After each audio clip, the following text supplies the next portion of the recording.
And we are back. Welcome to the Breakin Broncos podcast, a very special episode for y'all. We are here for the NFL draft. We are going to be here for every single pick from pick 1 to pick 260, whatever it is. Can't remember right off the top of my head, but we're going right through round 1 through round 7. Obviously, tonight we have just round 1. Hello, Nika. It's great to see you again. Appreciate you stopping by. Make sure y'all hit that like and subscribe buttons if you haven't already. We appreciate every single one of them. Again, it is free for you, priceless for us. But the Jacksonville Jaguars are about to go on the clock for pick 1 of the 2022 NFL Draft. Let's get it, y'all.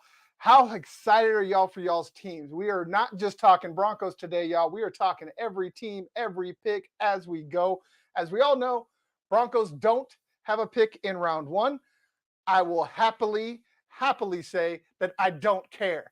We got Russell Wilson. That's all that matters. So, but how do y'all feel? How do y'all feel about your team, about their picks, about their chances? This is your time to chime in as much as you want. I want as much interaction as possible. Make sure you ask questions, make statements, make takes. You got good takes, you got good comments, you will get highlighted just like this every single time. So, make sure y'all are staying interactive. I appreciate y'all that are here, that are going to be filing in. If you have any questions, any team, any prospect, anything, do not hold back. Make sure you put them down in the comments, and I will get to them as they come through. I am solo right now, but I do have a couple of people that might be popping in. I don't want to say any names because I don't want to get any hopes up, but I'm still working on it. If I get anybody else in, if not, you just got to deal with my ugly mug for the next several hours. But I'm trying to get, as many people in here as I can, but again, not making any promises. But either way, come in, file in, leave your comments, let's interact, let's have fun, and let's enjoy this draft and see where these prospects go, consternate about whether or not it's a good thing or a bad thing, and just enjoy this time of the year, because it's going to get really boring in football news after this weekend. Pretty much all of the big news has been done and all the big deals and everything. By the end of this draft will be over with. So let's enjoy this while we have it, because it's going to be the last bit of real fun we have, outside of maybe some off-season shenanigans and that happen. But we're gonna pray and hope that no NFL player does anything stupid, even though we know they will. So since I do see Nika in here. Nika, what do you think your Saints? What do you think about your Saints and the trade they made with the Eagles to get a couple of extra pick, or get an extra pick in the first round here? So y'all have 2 picks in the first round. You excited? I'm excited for everything, but I want to know if you're excited. I want to know if Saints fans are excited, because y'all got it. Y'all stole them. Y'all stole them picks. I'm sorry, but that was one of the dumbest trades I've ever seen, with the Eagles giving y'all them picks. And yes, we are going to be here for a while, so this will be a little bit different than normal. You're going to see me drink. You may see me eat. but I'm human. Dang it. I promise I'm not a robot. I am human. I do need sustenance. So you may see me consume it. And you're probably going to see me get up and down a bit to get drinks and things of that nature. Because again, we are here for the long haul, people. Saints need to get it together this year, seriously. Well, it's going to depend on your quarterback situation because the rest of the roster is absolutely stacked in New Orleans. I mean, from top to bottom, defense, offense, you name it, y'all are stacked. If Jameis can be the guy, great. If he can come back from that torn ACL and be the guy that was the number 1 overall pick, y'all are good. If not, y'all are in some trouble. Because as we know, it doesn't matter how stacked your roster is. If you ain't got a quarterback, you ain't got nothing. So, what do you think, Nick? Do you think they're going to go quarterback in first round? I think they have the possibility of moving up into the top 10. I think that's one of the reasons why they made the trade to get that extra first rounder, was to see if maybe they could squeeze up into the top 10 and snatch their top quarterback. But they also could stand still and get some serious talent there in the middle of the first round. Gotcha. I can definitely understand why y'all are losing hope. I mean, y'all have had a stacked roster for years, and with Drew Brees, outside of the one Super Bowl season, y'all really didn't do much of anything. But yeah, y'all are primed if y'all can just get a quarter. Y'all are one of the teams I would honestly say are a quarterback away. And if Jameis can play like he did at the early part of last season, y'all could be set. But again, he's coming back from a torn ACL. It's kind of risky to put all your eggs in that basket, and a broken basket at that. Oh, here comes Roger Goodell. Oh, there's some Saints fans in Las Vegas that we see. For those of you that don't know or aren't watching and you want to watch along with us, I am watching on ESPN, so that y'all know. They're the ones that are really carrying the draft. So if you have access to ESPN, you want to watch along with us, go right ahead. And again, keep your questions coming. You got a question about a prospect, a team, anything. I'm here to interact. I'm here to talk, and I'm happy to answer anything you got. I know we talk all Denver sports here, but I keep trying to tell y'all not to put me in boxes. Don't put me in boxes because I'm going to break out them things. I got a couple more people in. We appreciate y'all. Please make sure you hit the like button. Subscribe if you love the content. Looks like we're finally getting started here. Looks like we got Derek Carr. I don't know who those other two guys are. The one guy on the right, way right, looks familiar. But I don't know who the dude in the middle with the neck tattoos is. It looks like they grabbed a couple of Raiders players to come out and show their face, which is interesting. I mean, I get they're in Las Vegas, but I don't know.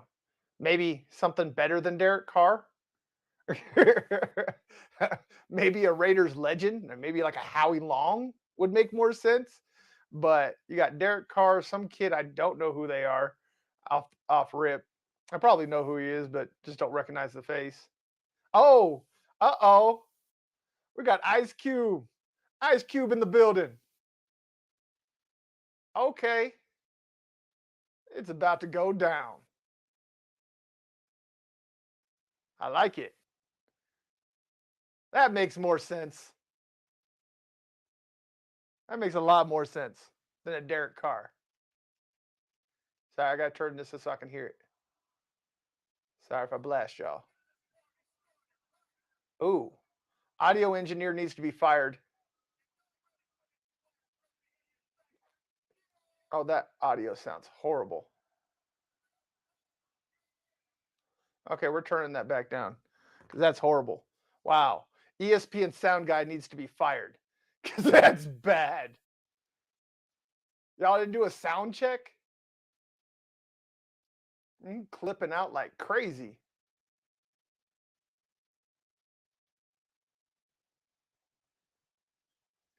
Glad I don't have to listen to it with the sound on. That's insane. I'm sorry for y'all watching along on ESPN because that, unless they fix that sound, that's going to be painful to listen to. What is with Derek Carr's hairdo?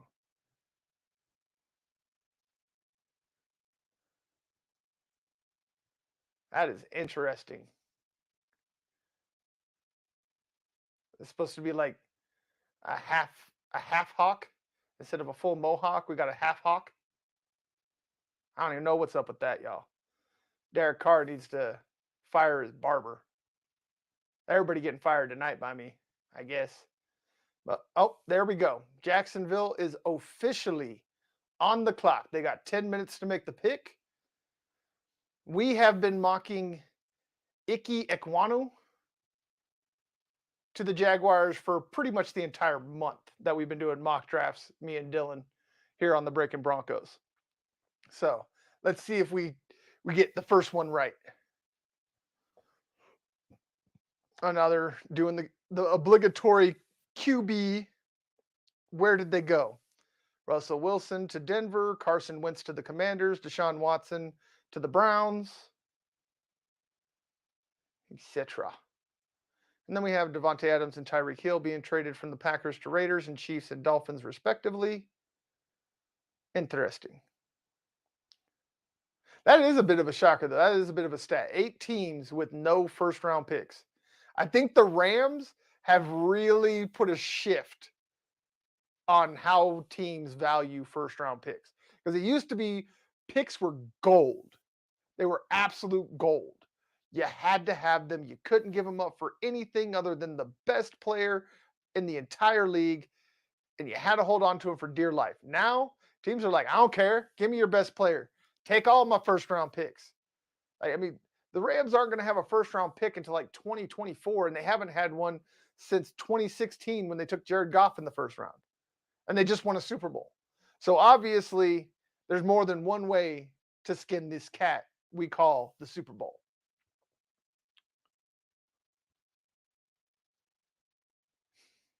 The Mel Kipers of the world. So many people are really trying to say that Trayvon Walker surpassed every. I just don't see how Jacksonville doesn't protect their quarterback. I mean, obviously, this is Jacksonville. They do a lot of stupid stuff. And they really like to take their pass rushers with their top 10 picks and wide receivers. But that has never worked. Why they don't learn? I don't know. Oh, we got another one. I don't have faith in Jameis. Didn't like him in Tally. Drew Brees will always be my QB. I think that's pretty much all of New Orleans until another quarterback, or if another quarterback ever wins y'all a Super Bowl, Drew Brees is kind of the guy. It's just kind of how it has to be. And it's completely understandable. He's the only one that ever won anything with y'all.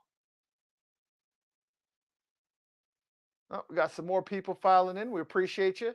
Again, just make sure you hit the like button at least. We appreciate it. Subscribe if you like the content. And make sure you hit the bell if you want the notifications so you know whenever we're live. But we are still waiting on the Jacksonville Jaguars. How do you have all offseason? You got the literal pick of the litter. You know that you can take whoever you want. You are the number 1 pick in the draft. But yet you are still not ready to make the pick? This is the stupid stuff I'll be talking about. Like, you've had, what, 4.5 months because they didn't go to the playoffs to figure out who it is you want? And you sitting here at almost halfway through your time limit? I mean, unless they're trying to work out a trade. Like, if the trade happens, I get it. But if they take all this time just to take a pick, I mean, that just tells you why Jacksonville is so pathetic. It's Florida Man. Yes, it is Florida Man for real. They are a franchise that can be classified as the Florida Man. You are great. You are correct. I like that. Yes. Oh my goodness. That just drives me nuts. And I mean, it's not just Jacksonville either. Like, this seems to happen just about every year outside of when you have like an Andrew Luck. Like, the Colts ran to the podium to grab Andrew Luck because he's once in a generation quarterback. But even then, a lot of times it seems like they take forever. It's like, what are you still thinking about? What have you not figured out in the last 4.5 months that you need to take another 10 minutes to figure it out? Like, if you're waiting that long, you are the world's worst procrastinator and you need to find a new job. That's insane to me. That's just insane. I just don't get it. Listen, it's not just Jacksonville. I've seen this happen with other teams. But, man, we're already halfway through. We're at 5 minutes in, and we still don't have the number one pick. Like, come on. Let's move it, people. This is going to be a long night. This is going to be a really long night.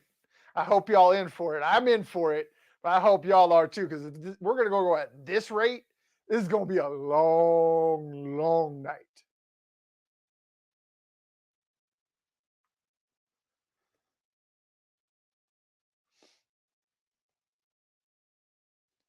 Just checking my Twitch so y'all don't think I'm ignoring you or anything. Just want to make sure I'm getting the people over there too.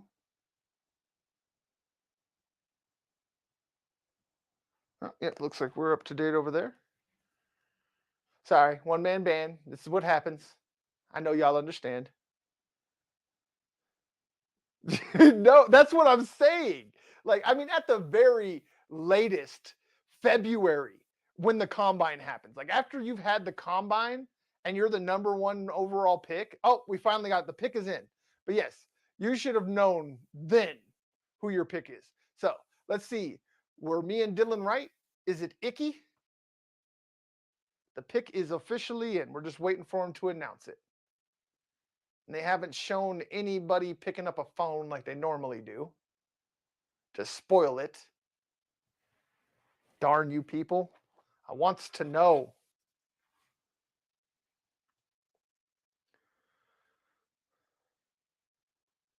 I gots to know. I swear, if they go to commercial break, I'm going to lose it. How long does it take to walk up there, Goodell?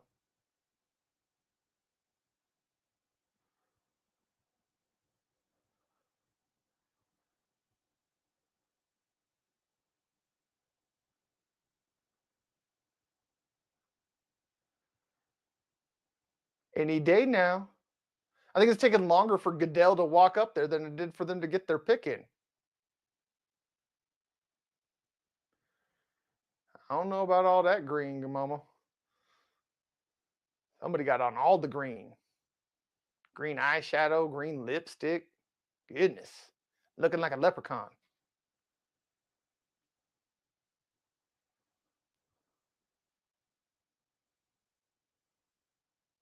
Oh, here we go, finally.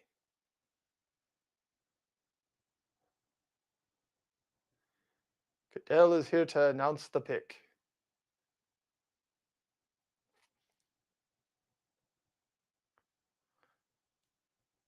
Here we go. Trayvon Walker. Of course they do something stupid. I mean, I love Trayvon Walker. Don't get it twisted. I love his explosiveness. But man, y'all had your pick of the offense. See, here we go with the stupid. Oh man. Yeah, they could have, but Trey got school and trying to get him wrangled up for how long we're gonna be here would have been fun. You know, maybe we'll see tomorrow. Could be fun. Definitely fun. I like the idea. Thought about it. But school day, school night, you know how that goes. But man, Trayvon Walker, again, great prospect, has all the tools in the world, ran faster than 12 wide receivers at 272 pounds. Man ran a 4.51. So he's an athletic freak, which, man, these combine warriors are usually what gets you in trouble. The man had like 9.5 sacks in his career at Georgia. And that was with all that talent around him. Now he's going to Jacksonville, which is one of the least talented teams in the league. And he's going to be that guy. He was never that guy at Georgia. He was never the number one option. And now he's the number one overall pick just because he's a workout warrior. So me and Dylan were wrong. Yeah, again, this is for, yes, very much. Oh my goodness. Well, the whole draft is screwed now. That throws a lot of it out at this point. But yes, Trayvon Walker, number one overall pick, defensive end. There you go. I mean, I know I preached that pass rushers are one of the second most valuable player on your team next to your quarterback, but Kayvon Thibodeau and Aiden Hutchinson were sitting there, and their production matches their talent. They're not just a workout warrior. And yeah, I guess, yeah, this is Jacksonville for you. Austin, when you see this, this is your team you chose. Good luck for the rest of your life. If that's I suggest you do what your brother did and convert. I'm not even saying over to the Broncos. Just I'd convert to any other team at this point because at this rate, y'all are never winning a championship. Never. It's just not going to happen. You already have Josh Allen. You did not need another pass rusher. You needed an offensive tackle in Jacksonville, and they go in the complete opposite direction. That makes no sense. But here, this one, I have to still believe that it's Aiden Hutchinson, and how quickly the Lions got this pick in tells me that they've made their decision a long time ago, like I assumed. And this has to be Aiden Hutchinson out of Michigan, staying in Michigan, and just moving on over to Detroit. The pick is already in. See, this is a franchise that actually might have something figured out. They were the second pick, and they already knew who they were getting. They ran up there immediately. No, they did not. They did not think that through at all. Not at all. And just a reminder, I see more people than I see likes. Please hit that like button, heart it, whatever you want to do. Just please hit that button. Again, it is priceless to us. That is your free way of keeping us rolling along and bringing you this content. And there it is. I got the second one right. Aiden Hutchinson goes to Detroit. Defensive end out of Michigan. That kid is the second coming of Jared Allen. If y'all don't know who Jared Allen is, go look up his tape in Kansas City and Minnesota. If you don't remember him specifically, you might remember his celebration. He's the guy that used to do the little lasso rope celebration after QB sacks. That's this kid.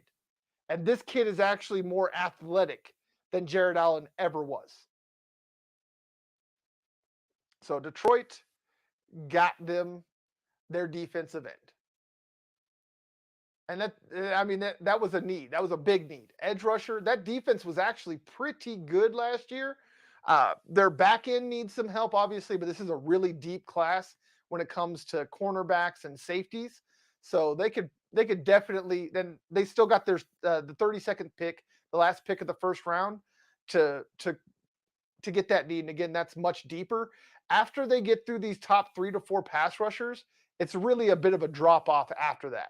So makes perfect sense for Detroit to keep the hometown kid right at home and let him come in and be the man.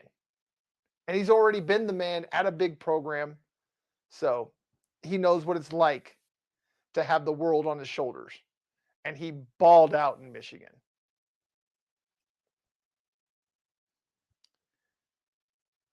So now we have the Houston Texans up. Third overall pick in round 1. This is another team that's a lot like Jacksonville. They just need everything. Like, I have never seen in any mock draft simulator before this season with the Texans, where the positional needs just said everything. It was the funniest thing I've ever seen in my life. They literally just put the everything.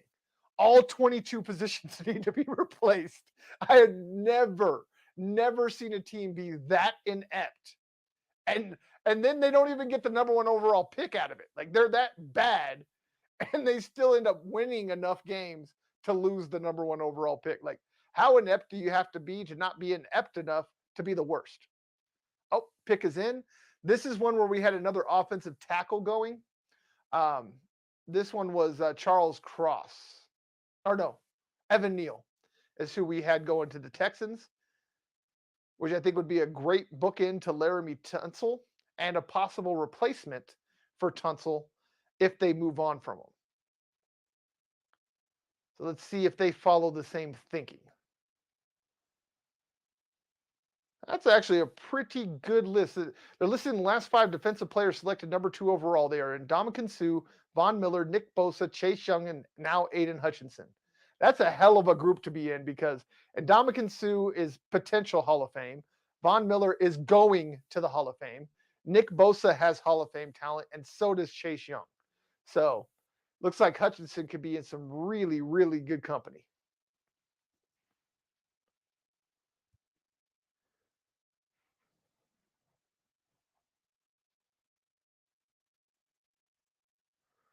All right.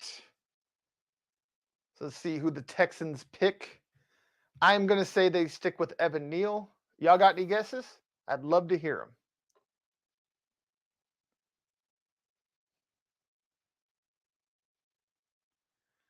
Oh, they talk so much.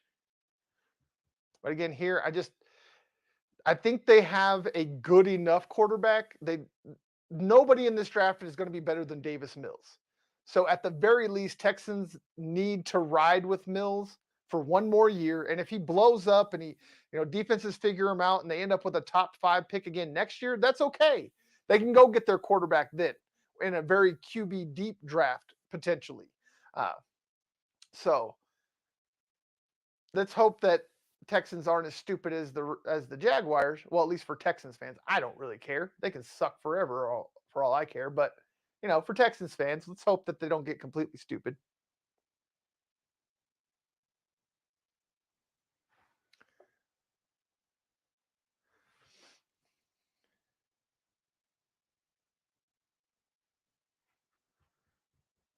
You got some dude up here with cowboy hat and feather boas and some Jabberwocky looking fools. It's always fun to see the fans that show up and how they go out.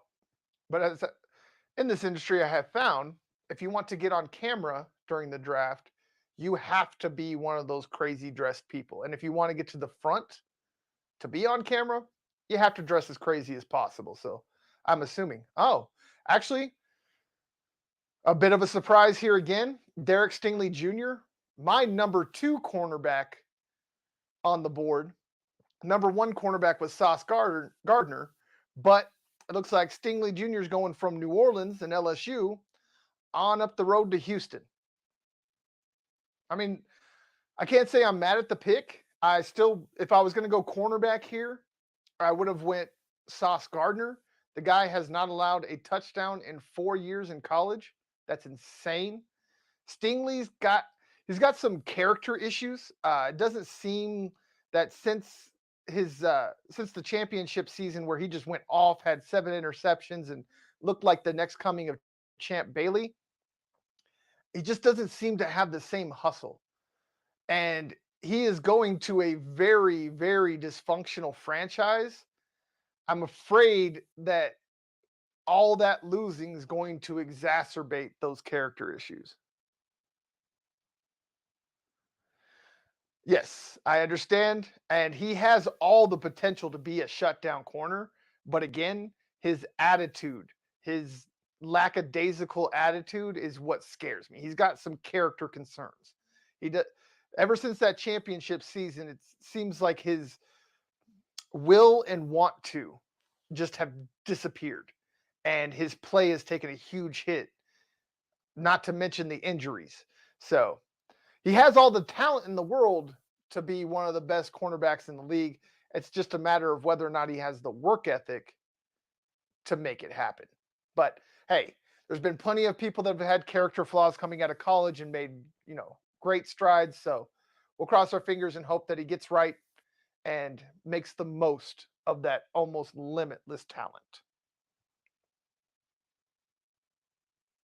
And again, that was a bit of a shock. I didn't see Stingley going until after the top 10. At the earliest, I thought he might go 9 to the Seahawks.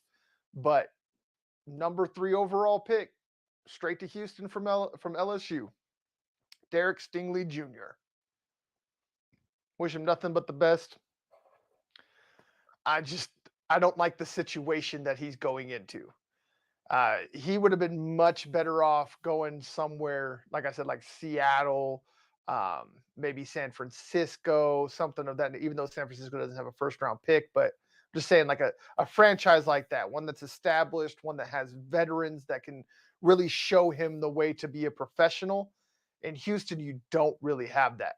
I mean, I think the most veteran player they have is Laramie Tunsil, and he's a disgruntled player that kind of wants out of there anyways.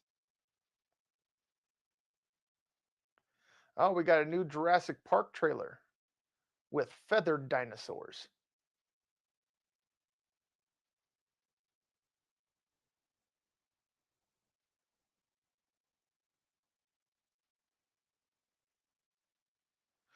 That looks pretty good, actually. Kind of interested. I'm glad they're actually going to attack the fact that the dinosaurs got across the water.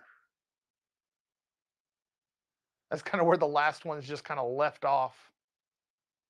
They're like, hey, they made it, but we're not going to show you what happened.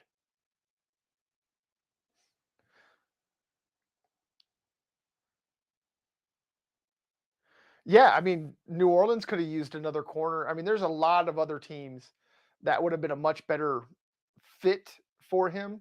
That could have really helped eliminate a lot of those character issues you're worried about. They would have had the veterans, like a Cam Jordan, wouldn't have had a problem slapping a rookie around to get him right. But in Houston, you don't have that. And that's what scares me. As I said, he has all the talent in the world. He can be a top flight shutdown corner. He has unicorn type skills. It's just a matter of whether or not he's going to get the right tutelage to become the professional he needs to be to reach that potential.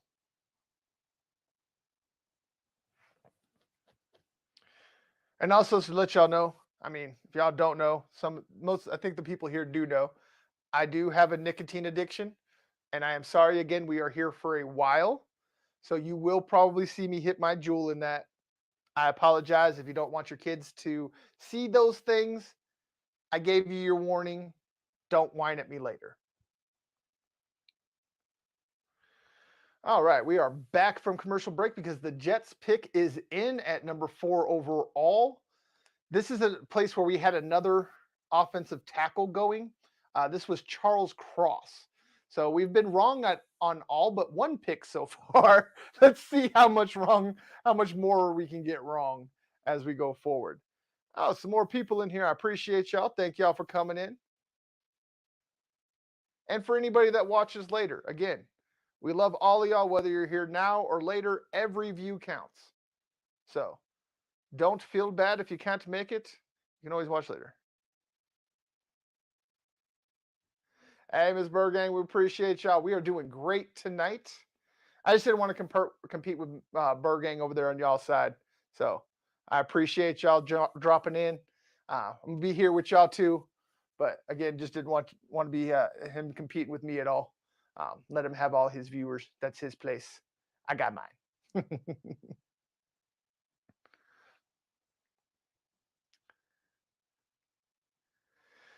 All right, looks like Goodell's about to come to the stage.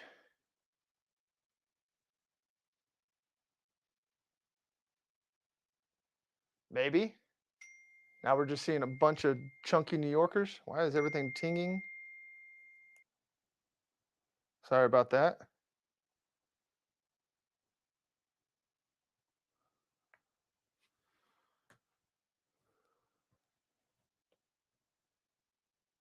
Sorry, just turned off all the tings so that doesn't happen again. I apologize.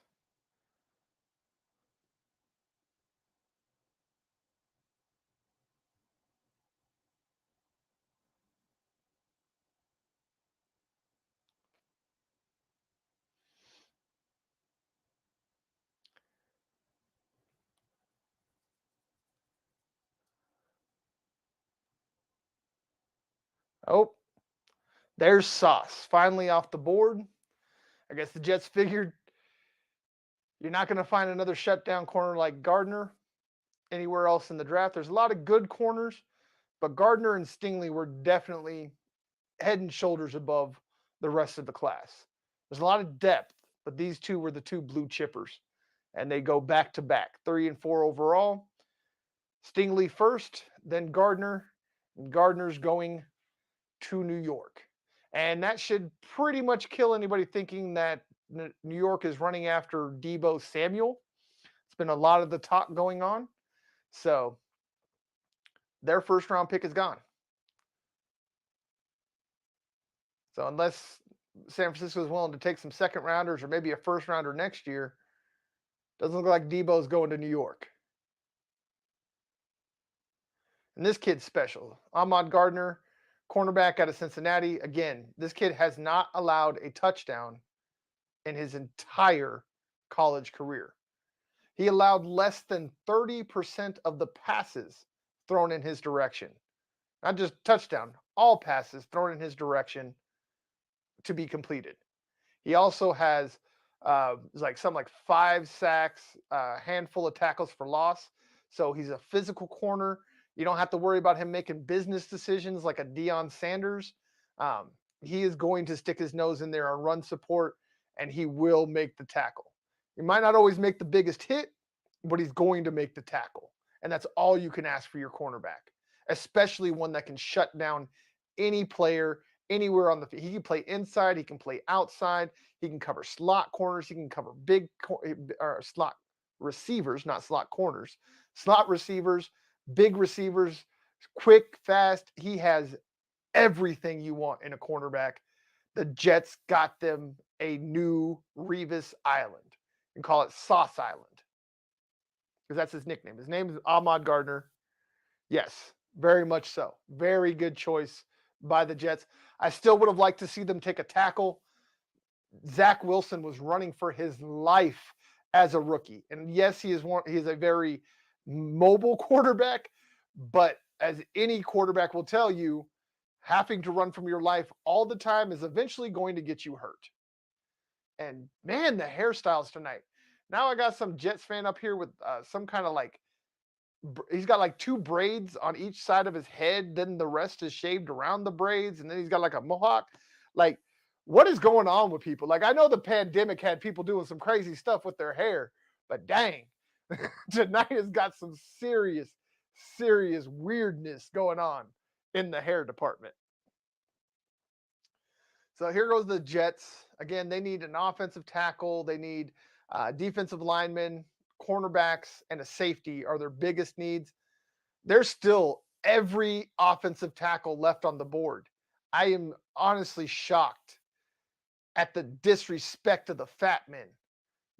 We should have had at least one fat man taken by now. They are disrespecting all fat men like me by not taking a fat man yet, and they better have one now. Oh, Sauce Gardner went the wrong way. Poor kid. Why y'all showing him go the wrong direction on national TV? Now he running out to the stage. Sauce hasn't even went out and accepted his jersey yet. And the Giants already got their pick in. Come on. That's not going to happen. And I'll tell you, not because they don't need one, because they do. The fact is that Gettleman is married to Daniel Jones. He has fought every report, every reporter, every journalist that has said anything negative about him selecting Daniel Jones. And so he is going to stick with Daniel Jones for better or worse. It's definitely going to be for worse. But honestly, until Gettleman is fired, Daniel Jones is going to be the quarterback of the Giants. It's stupid, but that's the Giants. Gettleman's got probably the worst ego of any GM. That's one front office executive I cannot stand. His ego is way outsized. It's one thing if you have an ego and you're successful, but when you got an ego and you really haven't done anything, I can't stand that.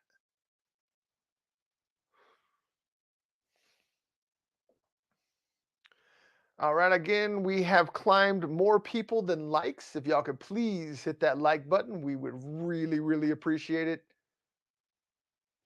That is our lifeblood. We must have it to survive.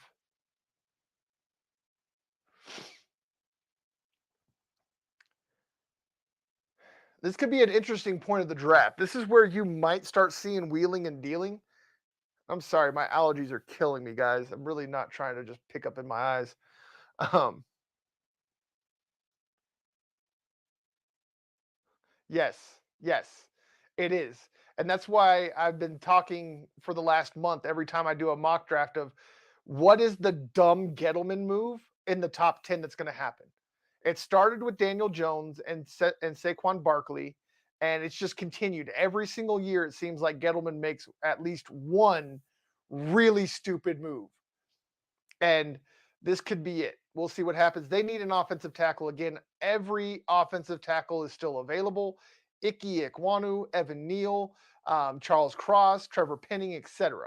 You have got, if you're going to stick with Daniel Jones and his serious turnover issues and fumbling issues, you got to protect him. But again, Gettleman's got to do something stupid. So let's see.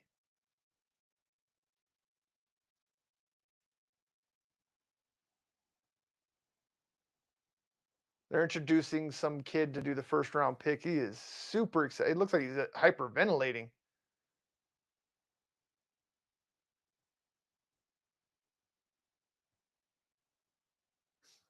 He is losing his mind.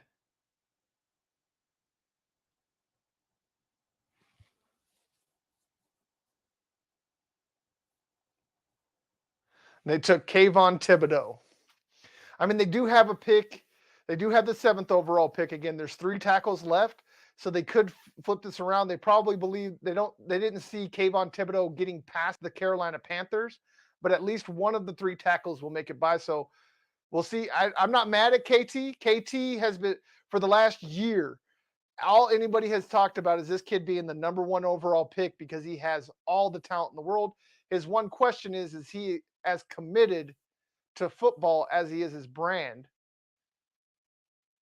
Now he got his mama shaking her head like something bad happened. I don't know. Your baby still got picked in the top 5, lady. Be happy. He is still a millionaire and he's still going to be able to buy you a house. Oh. Yeah, I'm not mad at it. That's the best pass rusher in this game, in this draft. He has speed off the edge. He has great bend, a sick burst. I mean, I haven't seen a first step like his since Von Miller. Like Chase Young, they have a Von Miller, they have that special first step where it almost looks like they are offside every play, but they're just so damn quick and their reaction time is insane that they are getting off the ball as the ball is being snapped. Very rarely do you see an offensive lineman going to get Kayvon. Kayvon is hunting the quarterback at all times. But again, how committed is he to football and how much more committed is he to his own brand? He's he really is into the social media. He's considered an influencer, things of that nature. Does that get in the way of his football? I don't know. But I mean, I've seen Von Miller do that balance. Just like Nika said, Von Miller, that's my guy. I love him to death. Oh, this kid's losing his mind. He just, whoever this kid is, I'm sorry, but if y'all ain't watching it, they got this kid. I don't know if he's a make-a-wish or what, but he is losing his mind. He just got to meet Kayvon Thibodeau and give him his jersey. And I mean, the kid is just screaming and jumping. It's epic to watch. I don't know what's going on because, again, I can't have the volume up, number one. I can't broadcast it without getting a copyright infringement. And number 2, I don't want to hear the echo. And I would never be able to get my thoughts together. So I don't know who the kid is or what. I'm gonna have to look up what his story is later because I'm sure there'll be plenty of I'm sure if you go to social media right now, it's blowing up with this kid and him losing his mind.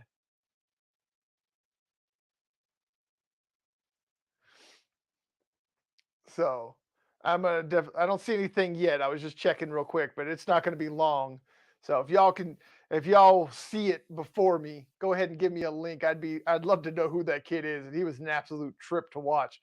It's been the most entertaining thing of the draft so far is watching this kid lose his mind on stage after getting to announce the pick and then hand the jersey to the Giants' first round pick there, Kayvon Thibodeau. Which again, not mad at the pick. Not nearly as dumb of a decision as I thought it would be. Like I was waiting for him to like go and get another running back in the top 10, like he did with Saquon Barkley or something, because of Brees Hall having a 4.3940. That's been Gettleman's biggest downfall is he falls for these workout warriors. In the underpants Olympics that is called the NFL Combine. Um, uh,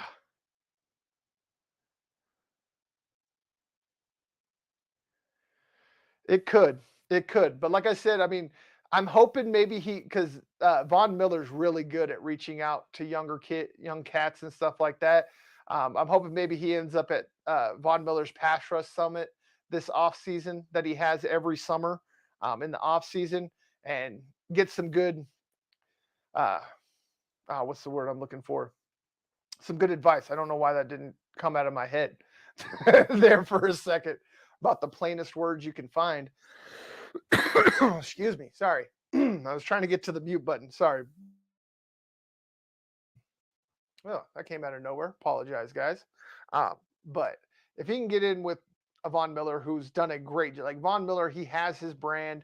If you go and look at his social medias, he's constantly posting and everything, but he does it the right way. And it's never affected his play on the field. So if he can find that balance, you can do both.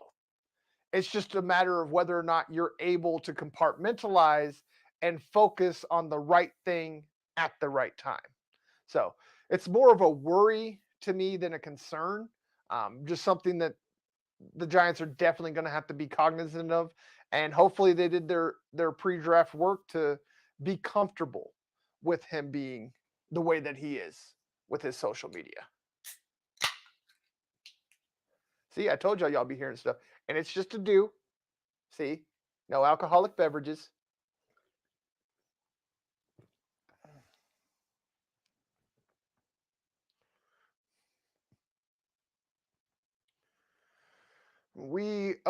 Panthers pick is in, but we are still at commercial break, so I don't know what Goodell is doing. Maybe a few minutes or so.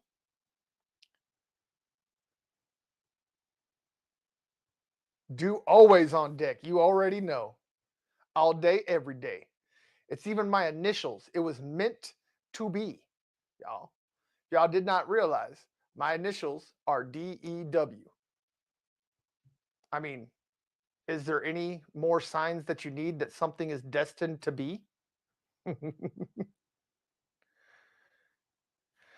All right, we are back.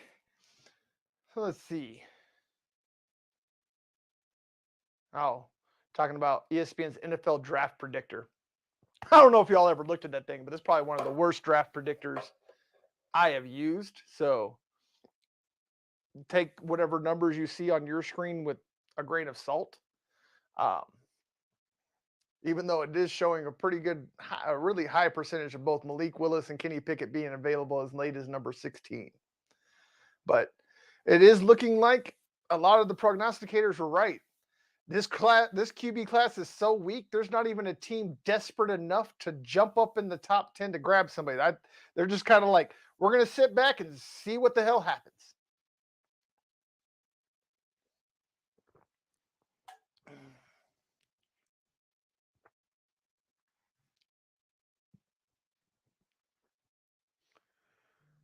They are looking at Malik Willis.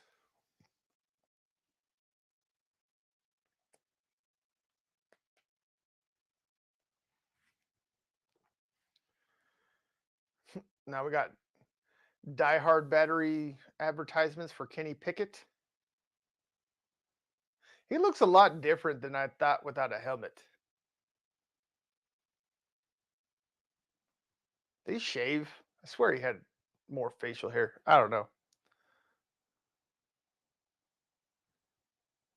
Yep,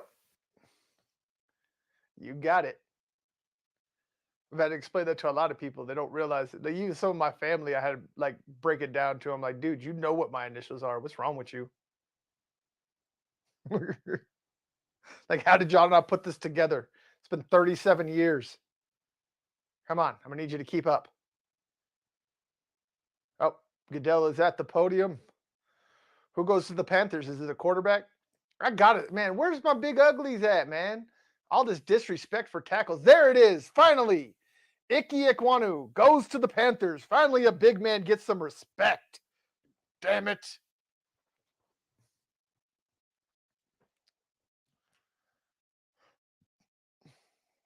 That kid should have went a whole lot higher. That is an interesting suit, y'all. I don't know what's going on here. Is this like, I'm assuming it's something to do with his African roots.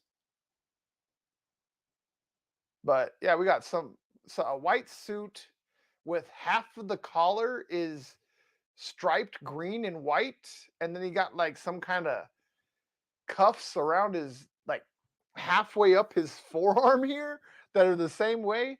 I don't know. Very interesting. Eye catching, I guess. I damn sure would have wore something like that. But hey, to each their own, right? Try not to be too judgmental. That was just interesting. But this kid right here, I still don't understand how he does not go one overall. Because this kid, he's so versatile. He's played every position but center. He is nasty. He is athletic. I know there's a lot of talk about, oh, he's got skinny legs, which they're still freaking meat racks. But yes, for his size, his legs are a little skinny. He's a little knock-kneed and bow-legged. But when you see that kid move at that size, it's insane. The Panthers got them a steal. It's crazy to say that at the 6th overall pick, you get a steal, but they got a steal. And they got their offensive lineman. So the Giants are back on the clock at number 7. This has been the biggest reports. The most reports have come out that the Giants are looking to trade back number 7 and that teams are trying to move up. But the fact that there's no talk about quarterbacks, there's not even a breath of quarterbacks going in the top 10 at this point. We're only 3 picks away from being outside of the top 10. I don't see another trade happening here, even though they are going down to the wire. So maybe they are, but you don't move up into the top 10 unless you're trying to get a quarterback. Just the amount of capital it takes, it's just not efficient or affordable to move into the top 10 unless you're getting a quarterback, period. So, oh, nope, they are not making a trade. Giants are staying at 7. The pick is in. I think they got to go offensive tackle here because, again, I think if they don't take Kayvon, the Panthers go with Kayvon Thibodeau. He's going to end up in Carolina, and Icky doesn't go to Carolina. But now the first tackle's been off the board. I see a possible run happening here. So this has to be either Evan Neal or Charles Cross. I mean, you got to protect Daniel Jones. That man fumbles way too much. He is one of the worst quarterbacks when it comes to throwing under pressure. You got to protect him. I mean, you just have to. But let's see if Gettleman makes a stupid mistake here and, I don't know, goes safety or something. Like, I love Kyle Hamilton, but that's not what the Giants need. Like, they have a need and they have a blue chip prospect. Or an offensive tackle that should have went in the top 5 that you're going to get at the number 7 overall pick. Like, you have to take Evan Neal here. Maybe you don't like Charles Cross in the top 10. Well, even they got a Giants fan that's already got a Neal chest or nameplate that they were just showing. So even the Giants fans understand you need to take Evan Neal right here. But again, this is Gettleman. Let's see what happens. The pick is in. Goodell is coming to the podium. Very, very slowly to the podium.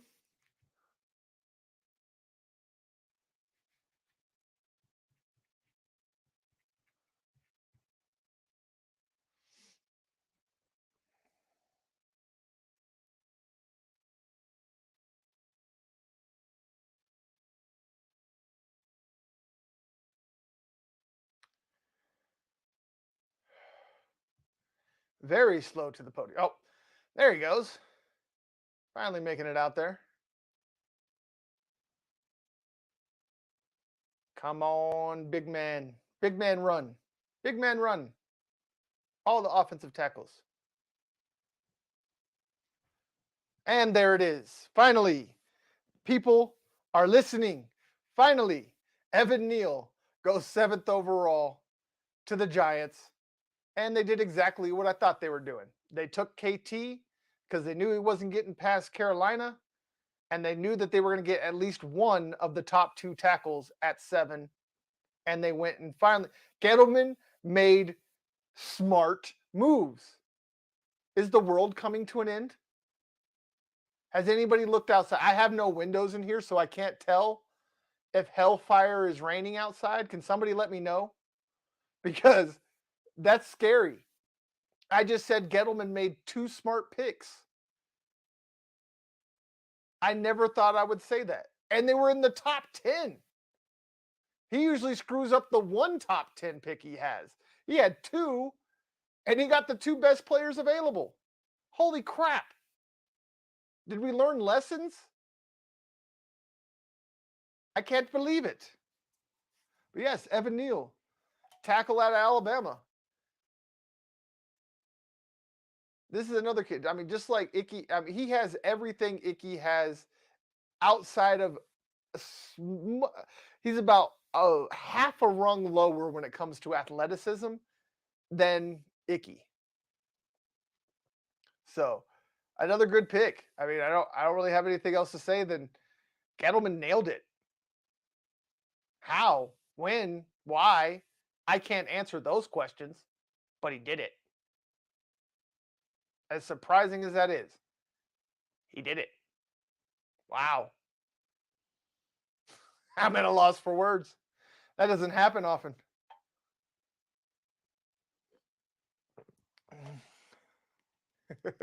And then the fan with the Neal nameplate for his jerseys losing his mind. Like, I told you. Wow. Giants might actually do something. Now we have the Atlanta Falcons up with the 8th overall pick. They are about halfway through their time. They got about 5 minutes left. This is where I saw another edge rusher going, or maybe an offensive tackle. They also need wide receiver badly, and they have their pick of the litter. So I'm going to say Atlanta goes wide receiver, and I'll say Garrett Wilson, wide receiver out of Ohio State. It's not ending. No, it's not, right? I hate the Falcons. I'm sure you do. I completely understand why you hate the Falcons. They're in the division with your Saints. But you can always hold 28-3 over them. Remember that. If you ever want to hurt an Atlanta Falcons fan's feelings, just say the numbers 28-3. They will not say anything else afterwards.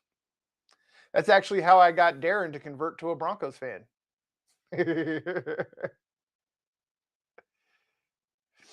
Oh, man. The ineptitude of the Falcons. It's kind of painful to watch over the last couple of years, to be honest, especially after that Super Bowl. God, I have never seen a team go downhill so fast as that team did after that loss. Like, they went from perennial Super Bowl contenders to perennial top 5 pickers in the draft in like overnight.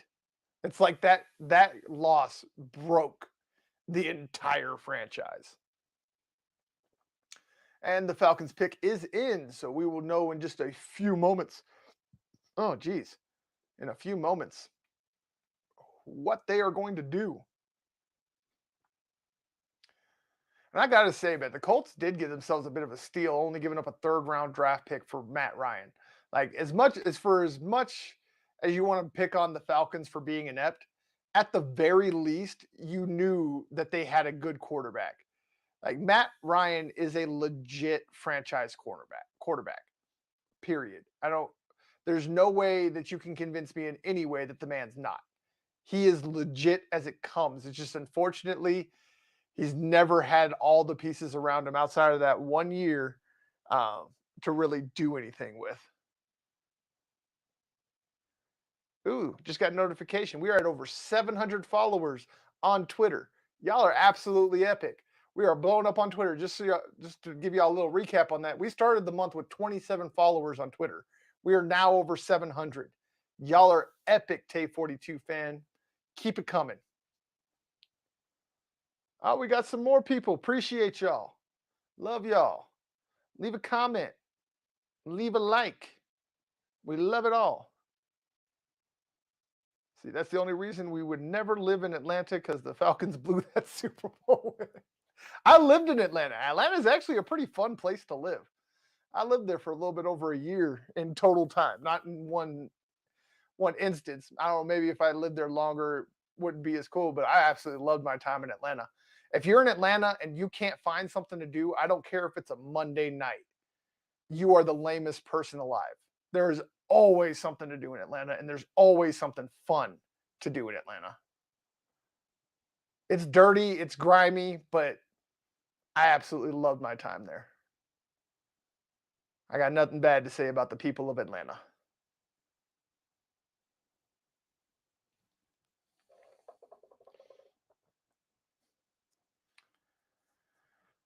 Looks like the first wide receiver is off the board. It wasn't Garrett Wilson, but it was probably the biggest physical freak in the draft when it comes to wide receivers, and that's Drake London. He's big, he's tall, he can jump out the building, got good enough speed.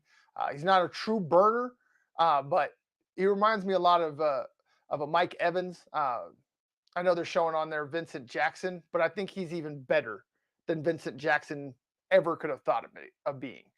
I see him much more of the Mike Evans type, the guy that's just a matchup nightmare, ridiculous hands. I mean, they just showed him making a one-hand catch on my Buffaloes. It was a little disrespectful, but I understand it. But yeah, I know they're really trying to push the Vincent Jackson, but I like Mike Evans more. He's much more athletic than Vincent Jackson ever was. So, but he goes number 8 overall to the Falcons, and they have replaced their Julio Jones and Calvin Ridley issues and Russell Gage leaving in free agency. So that just made too much sense to be wide receiver. I just thought they'd go more Garrett Wilson, but they went with the bigger body and the more physical freak with Drake London, which means he's off the board for Bird Gang and his Philadelphia Eagles, which that was the guy he wanted. Sorry, guy. Falcons got him. And you got to see him a lot more often because they're both in the NFC. Yeah. Yeah, but for those who don't know where he's from, again, Drake London, he's about 6'3", 230 pounds, wide receiver out of USC. And the big thing that he did this offseason that got people's attention was him out there dunking. he was in a dunk contest somewhere in California. And he just made some crazy one-handed dunk, and everybody lost their minds. Like, it was really good. Don't get me wrong, especially if you consider that he's just a football player. But I mean, it wasn't a one and dunk contest I ever watched. Still impressive. I'm not trying to like downplay. I mean, anybody that can dunk, it's impressive. But when you're 6'3" and got a ridiculous vertical, yeah, you're going to be able to dunk. But of course, it's the off season, not much for people to talk about. So any little thing they got to blow up and try and make it into a big thing.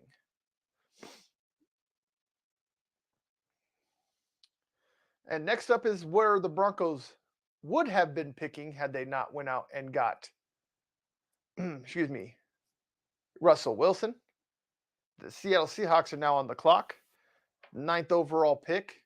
They got about 4.5 minutes left to put their pick in. This was really where I saw the first trade happening. Maybe Pittsburgh moves up and snatches a Malik Willis or Kenny Pickett. But if there's no trade here, I don't see us having all the trades people really thought were going to happen. Like there were so many reports out there of how much chaos there was going to be in the top 10, and that people needed to stop thinking that this was just going to be straightforward and blase. Well, it's been pretty straightforward. Every single pick has went to the team that owns it so far. We got about 3.5 minutes now to see if I am right, and this is where the first trade happens.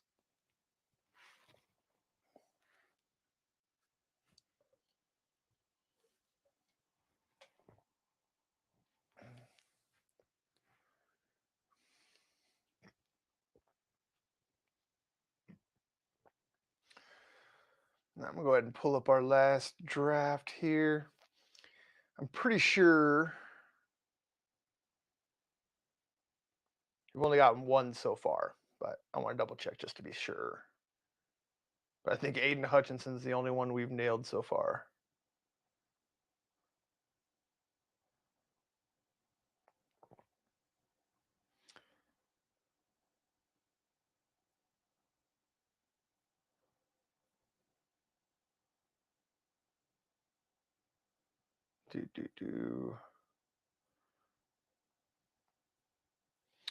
Oh, well, I guess it's not showing there.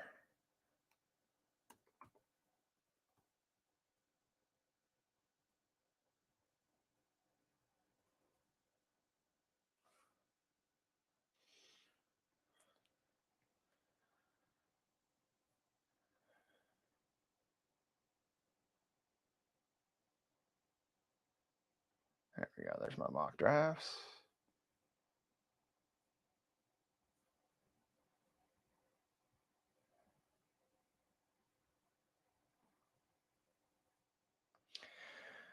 All right.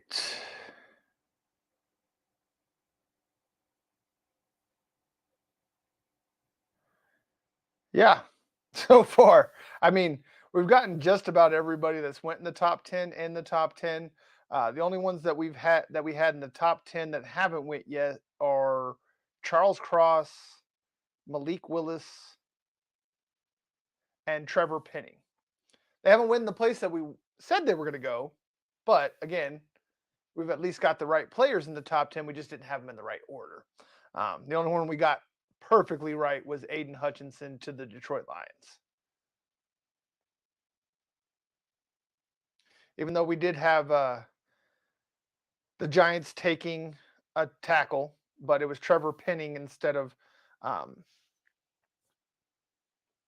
Evan Neal, because again, we didn't see Neal getting past the Houston Texans at number 3. They went cornerback, as we know. Offensive tackle is much more valuable than a cornerback, but I guess. Oh, Seahawks pick is in. We had them taking Jermaine Johnson if they stayed put. Let's see if that is correct. We see him as a perfect Michael Bennett replacement that they haven't really had since he left. So let us see. Do they go defensive end? Or do they go offensive playmaker? Or do they go quarterback? Because the other thing was here is either they go Jermaine Johnson, or if they don't go him, this is where Malik Willis goes.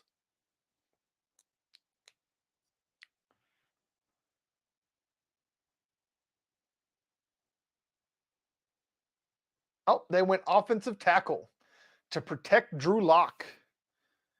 They went Charles Cross. We had him going all the way up at number 4 to the Jets.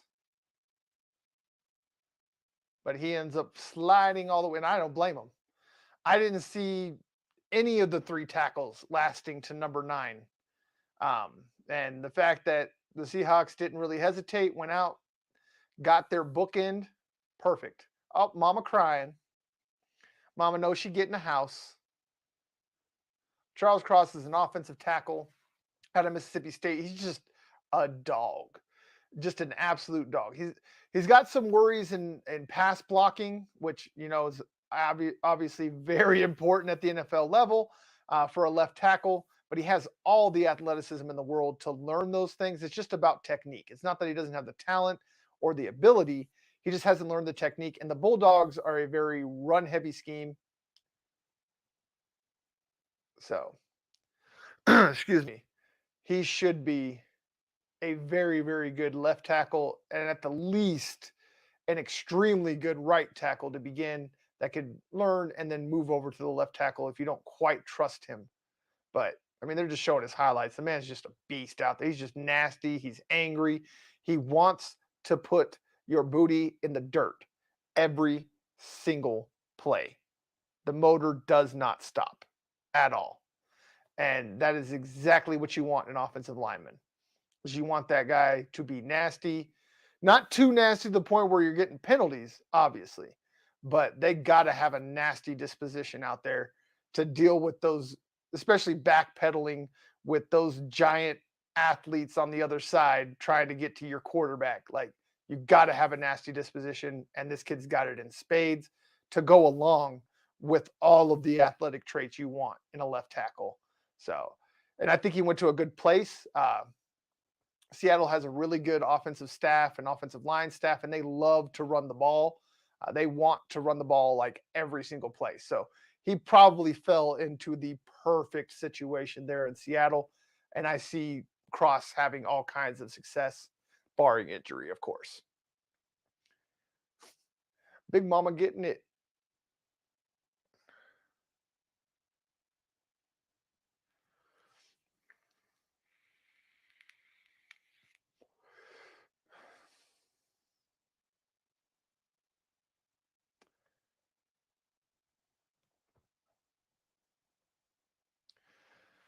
All right. So next up, the Jets are back on the clock at 10 overall. They have about 4 minutes left to make their selection.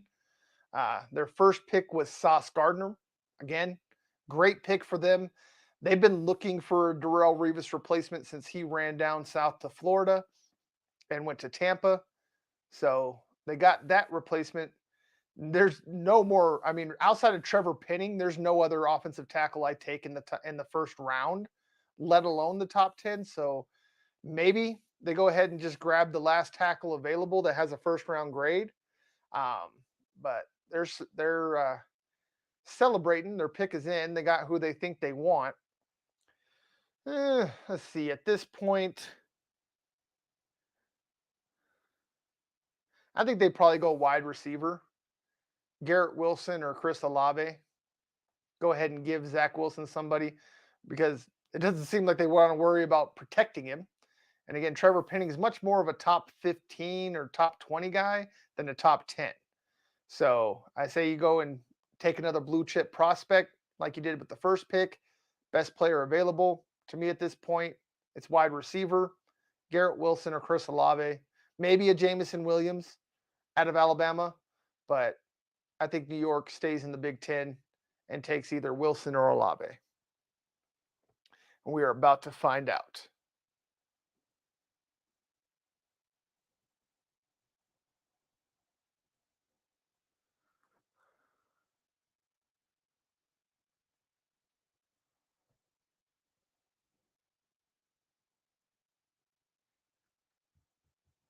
Wait a minute.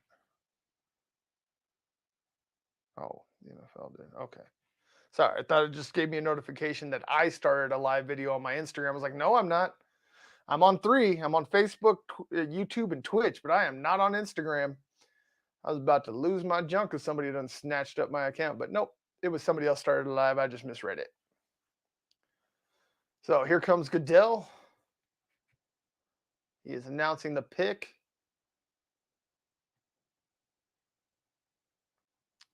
There it is. Boom. Garrett Wilson. I knew it had to be a wide receiver. They just don't seem to be that worried about their offensive line, I guess. even though they got manhandled multiple times. But there it is. Garrett Wilson, second wide receiver off the board out of Ohio State, goes to the New York Jets. He is a decently sized body. He is also wearing pearls. First time I've ever watched a prospect wear pearls. Not judging, just saying. First time, interesting. Do you, bro? I ain't mad at it. But yes, the kid is. I mean, he can jump out of the building. He's 6'1", about 200 and 205, 210 pounds, with all the speed in the world. He ran a mid 4.340 at the combine. I like the Lynn Swann comparison. They're comparing him to Lynn Swann right now. I think that's a perfect comparison. Same type of body, same type of grace and body control. He's great on the perimeter. More often than not, you see him getting 2 feet down instead of 1 foot down, which is a big change for wide receivers coming out of college. He just has that type of body control and sideline awareness, a lot like a Lynn Swann. So, yeah, good comparison. Garrett Wilson, Lynn Swann. Again, Wilson ends up in New York. He doing the Jets chant. I like his suit, though. Multicolored. Don't think I'd rock the pearls. Not my thing, but hey, again, do you, brother. Do you.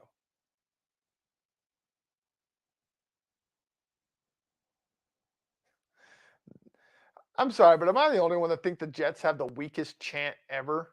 Where they just like act like they're at a spelling bee and then just yell out Jets, Jets, Jets, Jets. Like we needed them to spell it out and then say it multiple times just so that we knew they were really talking about the Jets. It's insane to me.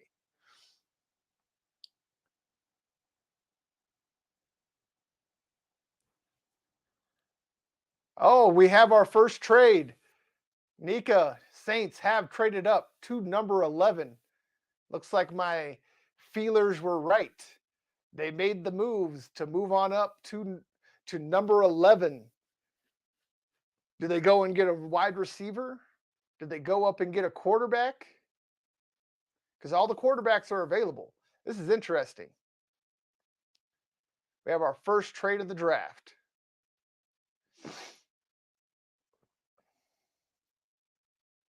Now let me see what they gave up. Look up and see what they gave up.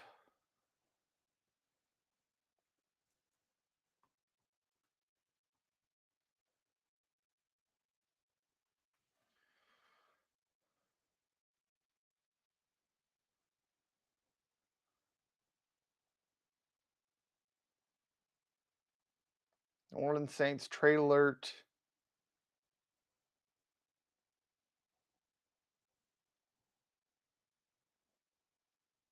I'm looking to see if I can find out what they gave up. The Commanders trade number 11 overall pick to the Saints.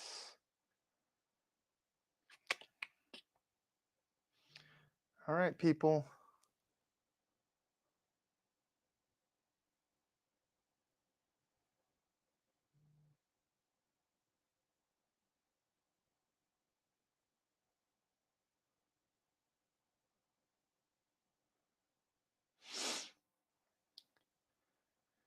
Still looking.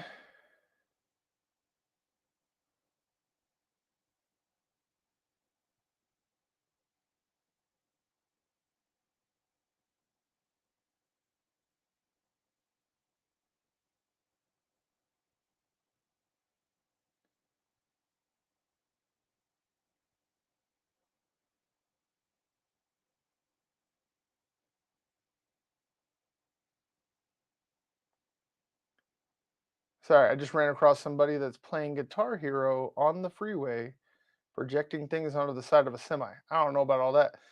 I don't know how that got into the middle of looking for the trade package for the New Orleans Saints, but okay.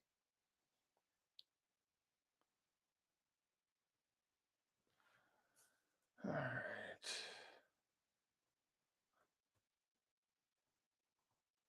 I'm gonna find something here. It hasn't even popped up on the screen on ESPN.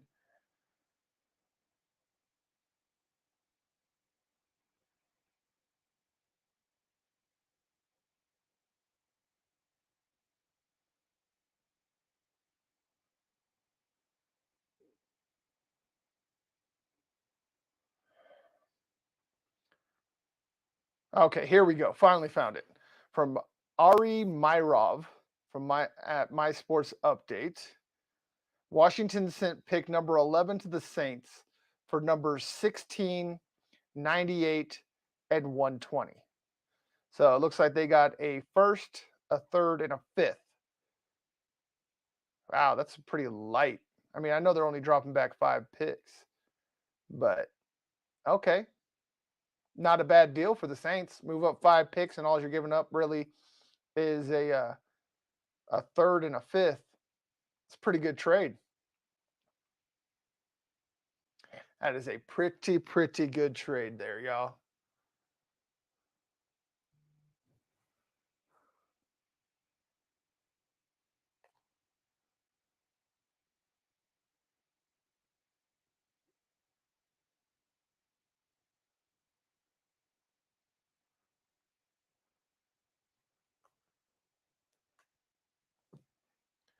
Look at the top 5 remaining players are Kyle Hamilton, safety out of Notre Dame, Jermaine Johnson II, DN out of Florida State, Jamison Williams, wide receiver out of Alabama, Daxton Hill, safety out of Michigan, and Chris Olavey, wide receiver out of Ohio State. Out of those, I think Jermaine Johnson goes next after the Saints. I'm not sure they move up to get a pass rusher. They do need some defensive help, but I think wide receiver is their biggest need outside of possibly quarterback. But I think they're going to rock with Jameis for one more year, see how he works out, and if he bombs next year, they go and get their quarterback of the future in that draft. But their pick is officially in. Let's see what the Saints do.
All right, here. Oh, yeah, there we go. 703. Here is the pick. Why? Wait. Okay, it's the New Orleans Saints, but we have an ex-Chiefs player, a Chiefs fan, an ex-Charger player, and a Charger fan. I am so confused with some of these visuals they be doing. Like for the first overall pick, they bring out Raiders players. Now you got Tony Gonzalez with a Chiefs fan announcing the Saints pick.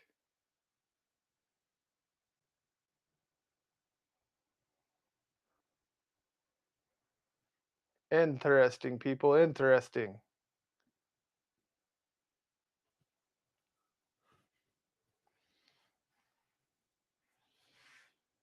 Oh, another person just chopped in. We appreciate y'all.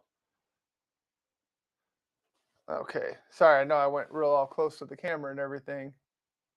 All right. After this pick, I'm going to have to take a quick break, y'all. I need to change out some batteries before we die. So, here we go.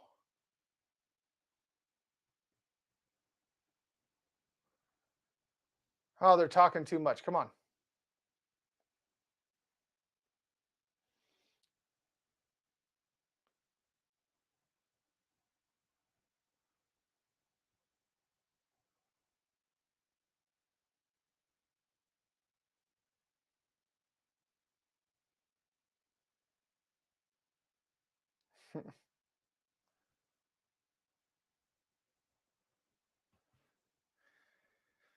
Okay, can whatever they're doing, speed this up. Let's see who the Saints are picking. The least of my worries is Tony Gonzalez and some Chargers player up there talking about whatever. We have a draft we're trying to watch and picks to see. There we go. Finally, Goodell announcing the pick.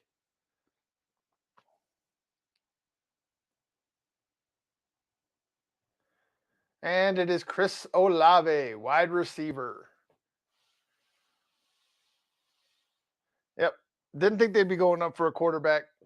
I figured it'd be a wide receiver, but yes, Olave is probably one of my favorite wide receivers in this draft. Um, he's right behind Drake London for me. Chris Olave he's just a stupid fast freak of nature. He can play outside. He can play in the slot. He can run any route you want and take the top off the defense. He's not just a speed threat. No, excuse me. He's a little bit bigger version of Deshaun Jackson. Is the best way I can best comparison I can make. He has that type of game breaking ability, the speed, the hands, everything you want in a wide receiver in today's game. He has all of it. After the catch ability, he runs well, both in and out of his breaks. He's very quick, very twitchy. So. And very productive. It's not just like he just had a couple of big catches here and there. He was catching it all over the field, and it wasn't just the 9 route. Ran slants, ins, outs, double moves, you name it, the kid can run it. And so the Saints got themselves a good one. They got themselves a good one. He's not quite a Michael Thomas, but he's a different breed of player. He's not that big guy that's going to box you out and just fight for every contested catch and can't guard Mike, but y'all definitely got yourselves a good one. Another Ohio State product, wide receiver, going to New Orleans. Again, bear with me just a few minutes here, guys. I got to switch out some batteries and things so we can keep moving. We're just going to go to a quick break, and I will be right back.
All right, y'all, I am back. Sorry about that. But again, one-man show. This is what happens. Sorry. Dropped something. Thought I was ready, but I guess it wasn't. There we go. So, here we go now. Back at it. Looks like Jameson Williams went number 12 overall to the Detroit Lions, who moved up. Let's go ahead and look up that. Man, that happened while I was trying to swap around batteries. I was hoping I could get it done before something crazy happened.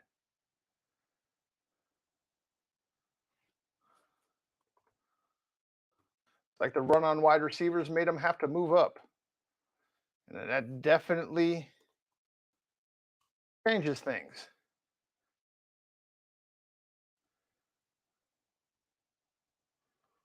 Former Bama looking.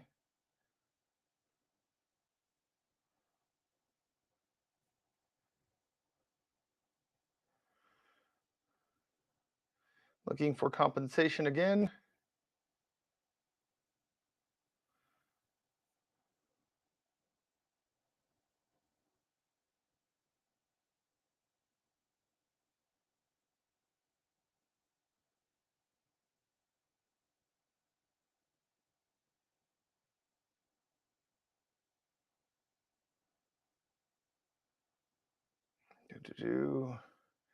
Still looking to just saying trade up. Lions trade up.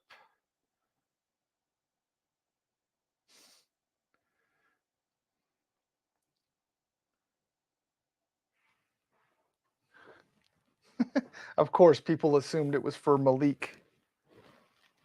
Now I'm losing stuff.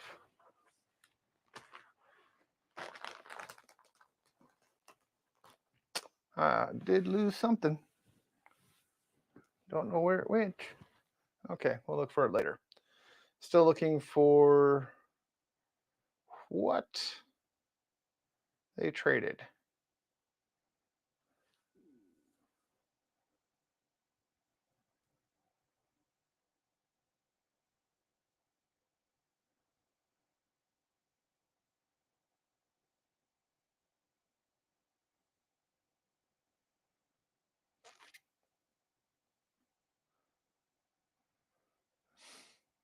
Yeah, it's kind of interesting to move up for wide receivers in a draft that's so laden with them, but I guess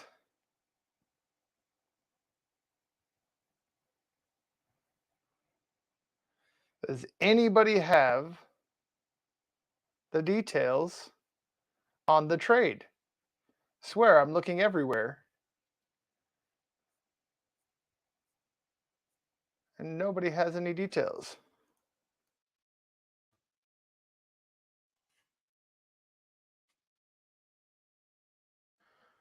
Dun, dun, dun, dun, dun, dun.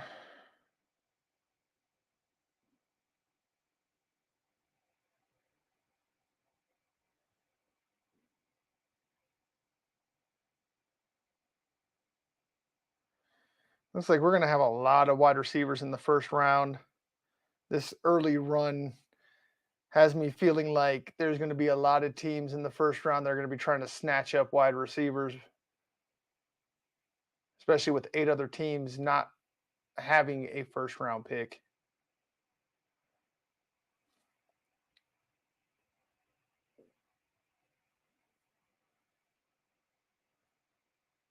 If any of y'all can help me and find this for me, I'm happy to give you credit, but I am still looking.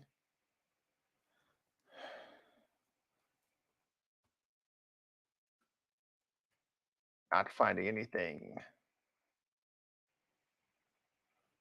Maybe trade football.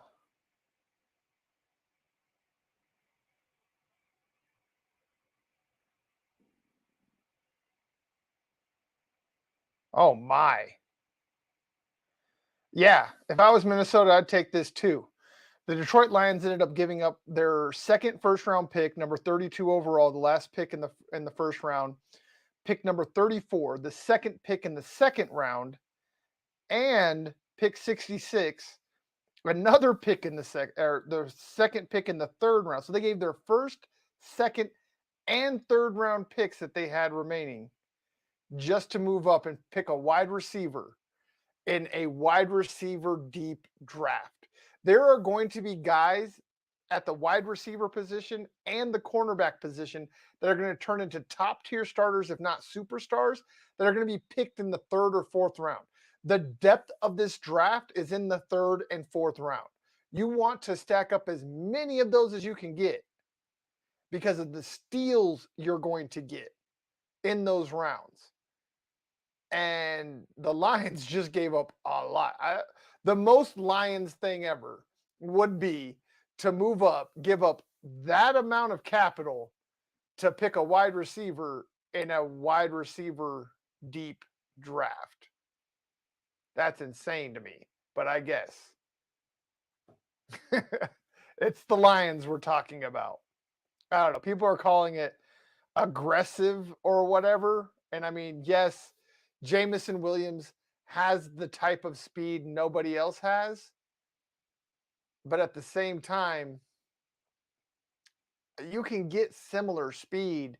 It might not be that level, but it's going to be just a rung below in the third round and beyond. Like Velus Jones Jr. out of Tennessee has the same type of speed. I think that Jamison's the only wide receiver that ran a faster 40 time than him. And you could get him in probably the middle to late fourth round.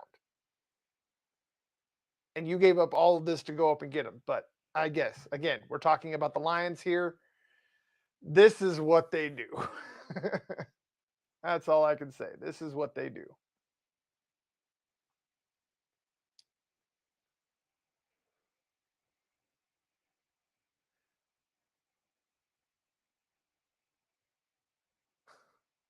Yeah. Still, probably the most entertaining part of this draft so far has been the kid that got to announce the Kayvon Thibodeau pick for the Giants. That was TV gold right there. ESPN got themselves a moment.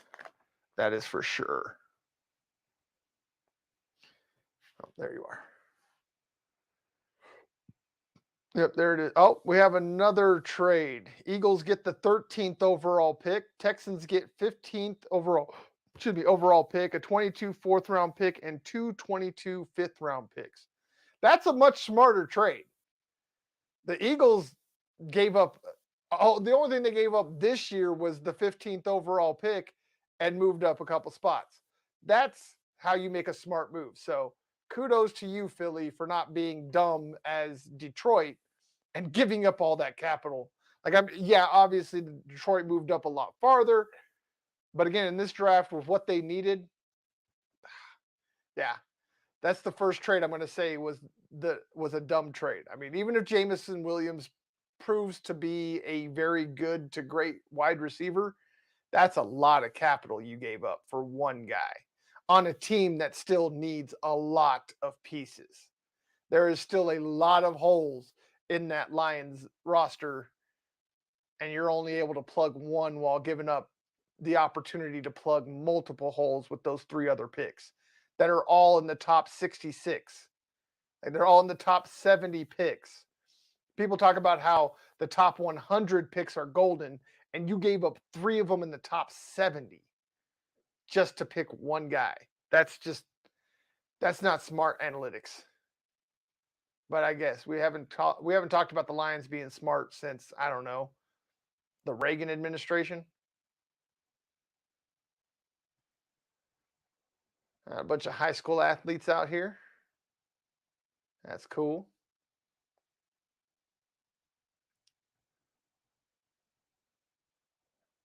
See who the Eagles moved up to get.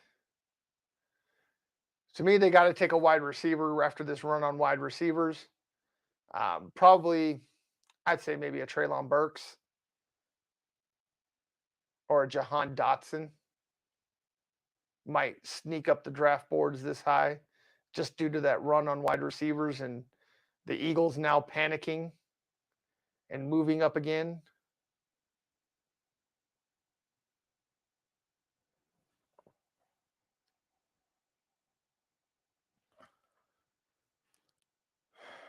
Let's see.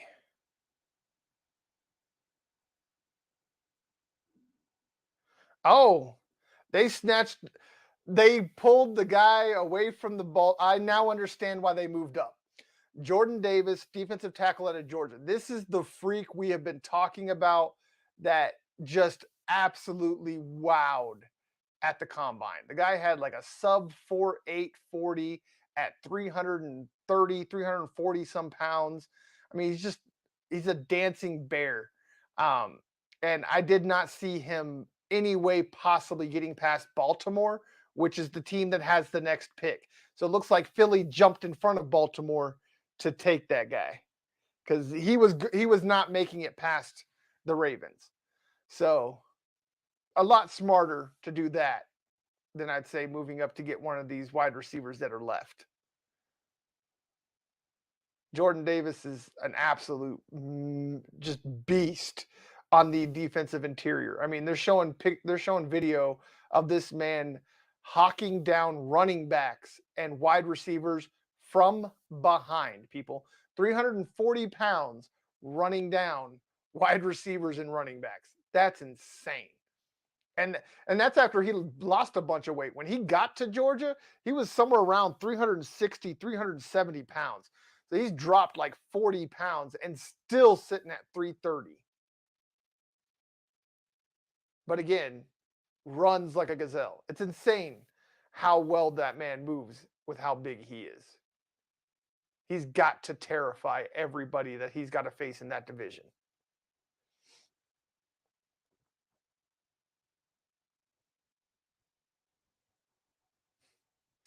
So Jordan Davis, defensive tackle out of Georgia, going to Philadelphia.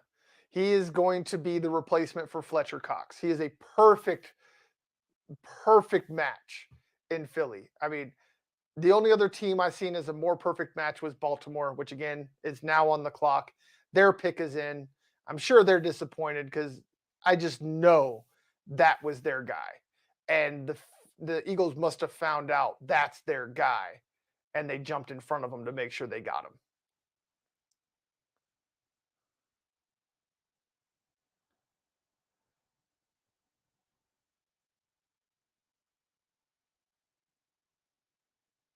I told y'all he was not making it past Baltimore, and he didn't.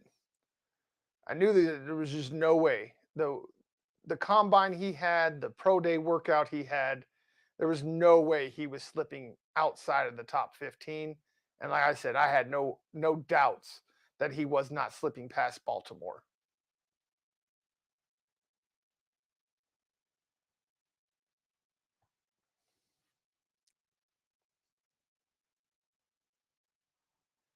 Booger. Never understood how a grown man could run around having people call him Booger. I don't care if that's my legal name. We changing it. I don't get it.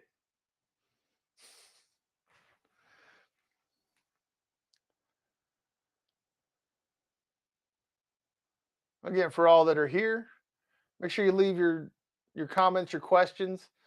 We are not just here to talk Broncos. We are here to talk NFL draft, every pick, every team, and we will be here until number 32 is announced tonight. We will be back for the beginning of the second round tomorrow, and then to finish the draft off on Saturday.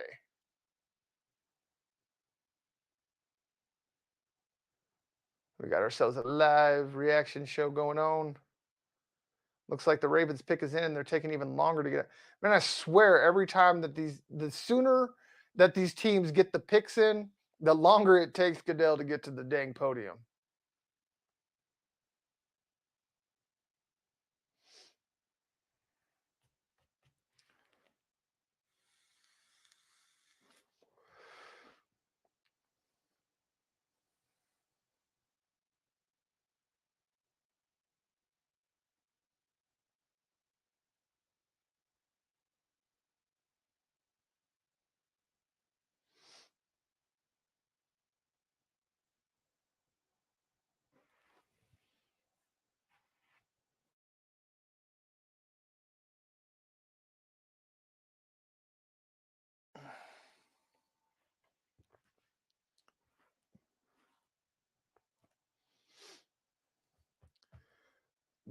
Baltimore ever going to get their pick in? Or are we just going to keep standing around and walking in circles around the stage?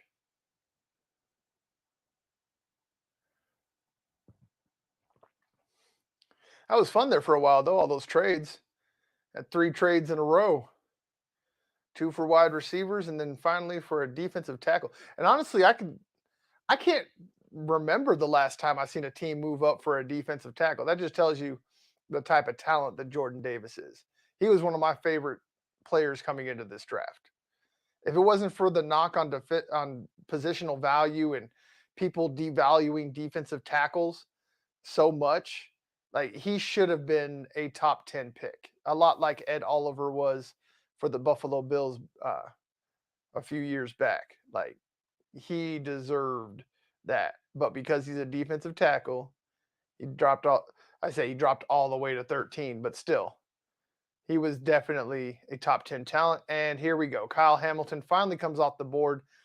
Honestly, he's probably the number 1 talent. Probably should have went number 1 overall, but the actual just disrespect for the safety position is what allowed this man to fall to Baltimore, and they now have their new Ed Reed. That is the type of talent that this kid is. He has Hall of Fame type talent and instincts at the safety position. And he just went to the perfect franchise. I mean, he's almost 6'5", 220 pounds. He jumps out of the building, plenty of speed, ran a 4.5 40.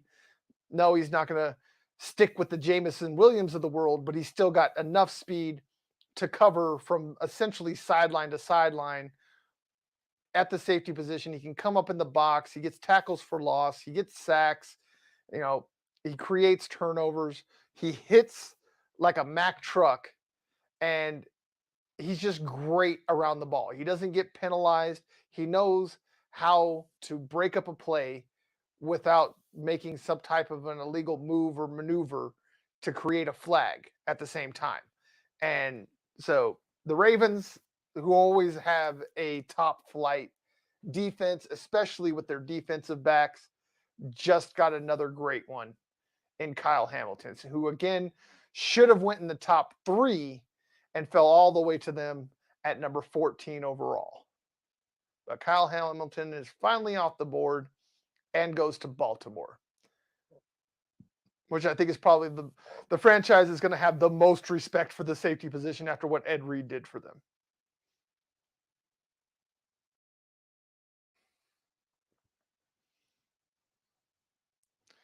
So next up are the Houston Texans back on the board at 15 overall after their trade back there from number 11, I believe. And then their pick is in. So we should know who they're going with here shortly. At this point,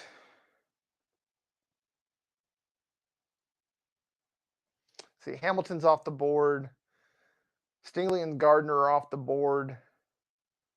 I think maybe this is where Trevor Pennington finally comes off the board. Again, they still need that tackle.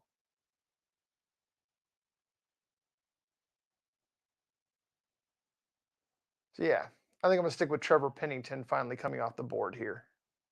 He's the last first round tackle left available.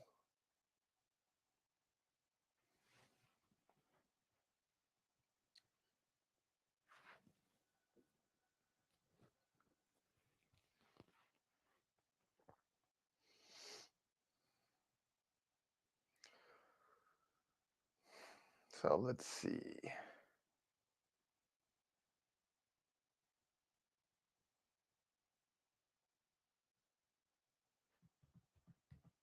We're still talking about Kyle Hamilton. Where is Goodell to make this pick?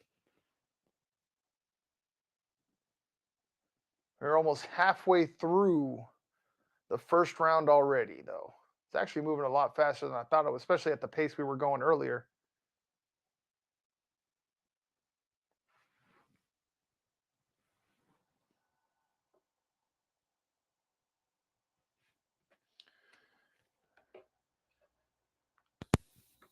All right, just making sure everything stays charged so you don't lose me. I know that would hurt y'all feeties and stiff. Oh, they do go offensive line, not tackle like I thought.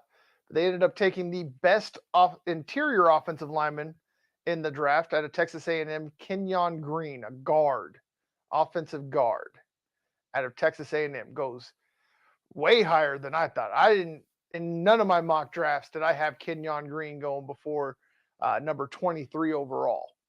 And most of them I had him going in the last like 5 to 6 picks. Because again, positional value, not many people put a high value on offensive linemen as a whole, let alone interior offensive linemen. They just seem to think that they're just easily replaceable. But as Dallas has shown and a few other teams, and I mean, just watching what happened in the Super Bowl where it was the offensive line is the reason why Cincinnati lost the Super Bowl. If it wasn't for the offensive line and Eli Apple, the Bengals have themselves their first championship. But this is a good move. I like it. I like them putting some big bodies in front of Davis Mills. But I think this confirms what I assumed, and it is that the Houston Texans are going to rock with Davis Mills. They might take a quarterback later on in the draft, maybe 3rd, 4th, 5th round, something of that nature. But as it does not look like they're going to be looking for a replacement for Davis Mills, which again, like I said, there really is no quarterback in this draft that's going to be better than Davis Mills day one. There's a couple that might turn out to be better than Davis Mills, but as of right now, for the 2022 season, Davis Mills is going to be the best option for Houston Texans, and they're rocking with that, especially with the picks that they've made so far. So next up, we have Washington Commanders, another team that traded back. They moved back with the Eagles, I believe. They are, yep, looks like the pick is already in. So we were just waiting for ESPN to come back from commercial break to go ahead and announce the pick. And we will officially be halfway through the first round as the Washington Commanders make the 16th overall pick here in the 2022 NFL Draft.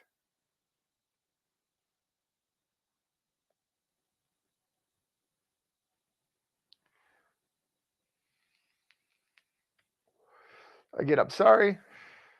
There is an addiction here, so you got to get it in every once in a while. I'm trying to keep it to a minimum.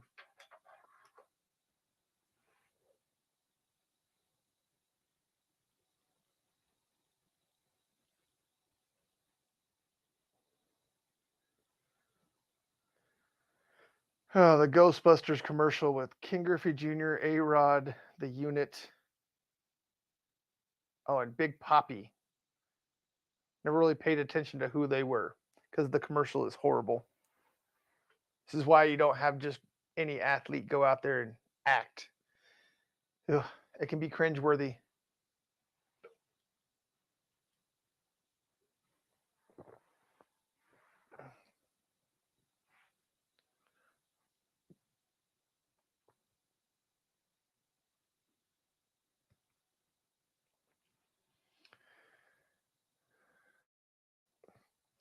Old Spice commercials.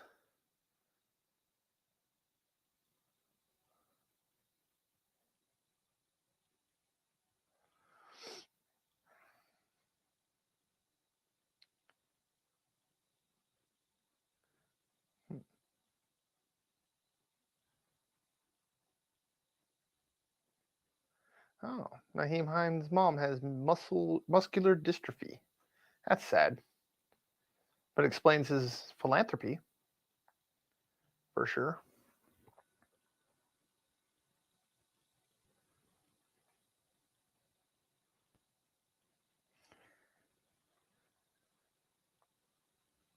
Sorry to text, but got an important one.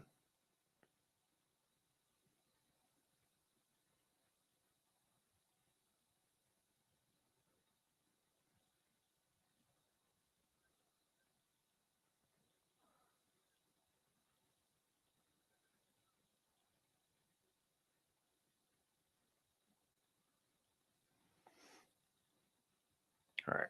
Sorry, I have business again. One-man band. I apologize. Doing the best I can here. But again, Washington Commanders are back up. Pick is in. Goodell is coming out.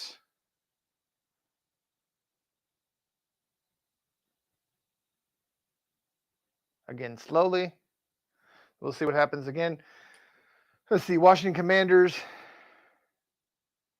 I really saw them going with Drake London, but he went before they ever even got on the board the first time. And with the run on wide receivers, I think they go defensive end here. I think they add another piece to that defense that's absolutely stacked.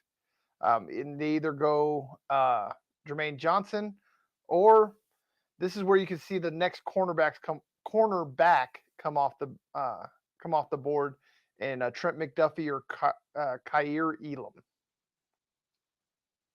So I see them going defense, either D end or cornerback, and I'm going to say either Johnson or McDuffie. I think McDuffie really matches what Ron Rivera likes to do.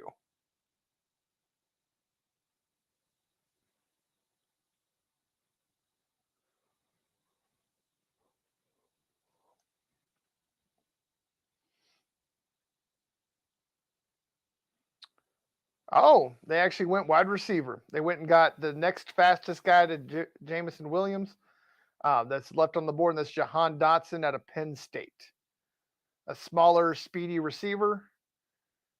A lot like for the Broncos fans, he's in the mold of a KJ Hamler. He's that smaller, shiftier wide receiver with a whole lot of speed.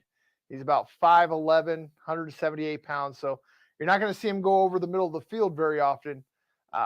What you're going to see is a lot of 9 routes. He's got some sick hands. Looking at some of these catches he's made, pretty good one-handed specialist. So he might be able to be a bit more of a red zone threat than you would think a 5'11" guy could be. But I see much more of a Deshaun Jackson type role with him, where he's just taking the top off of the defense, getting the ball, return ability. So he's definitely got run after the catch. Ceiling that's very high. Not a bad pick. Yeah, I'm not mad at all about him ending up on the Commanders, but I think he's just more of what they have. They already have Terry McLaurin. They're essentially the same type of wide receiver.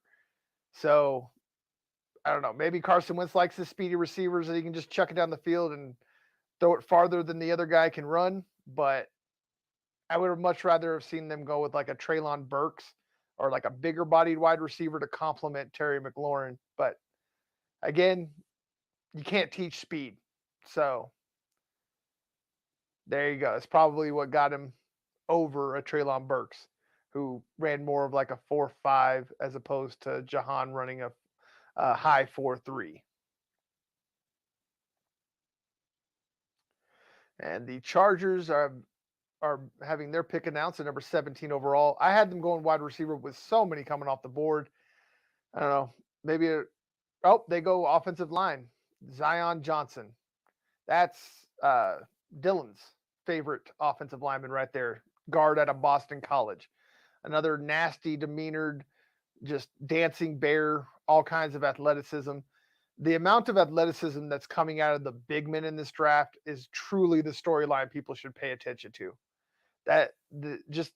It's insane how athletic these big men are. I mean, so many of them ran sub 540s, running ridiculous cone drills, and then turning around and pumping off 25, 30 reps at 225 pounds. That's just freakish. It's insane how freakish these big men are in this draft. And Zion Johnson is definitely one of them. 6'3", 312 pounds. Perfect fit for a zone scheme, which is what LA runs. So they got themselves a good one. Unfortunately, the Chargers are stacked. I'm kind of mad that they were able to make a smart pick. They are so stacked from what they've done this offseason, from Khalil Mack, and this list goes on and on with what they've done on the defensive side and offensive side. Now they're doing something to protect their definite franchise quarterback in Justin Herbert. So I hate to say it, but it seems like the Chargers are finally getting the gist of how to run an NFL franchise. the Spanos family's finally found the right mixture of people in the front office. But again, Zion Johnson, guard out of Boston College, is the 17th overall pick to the Los Angeles Chargers. I always had them picking a wide receiver, but that's because I did not see the run on wide receivers, let alone teams trading up in this draft to get a wide receiver the way that it happened there between 11 and 15. So makes sense that they would go a different direction.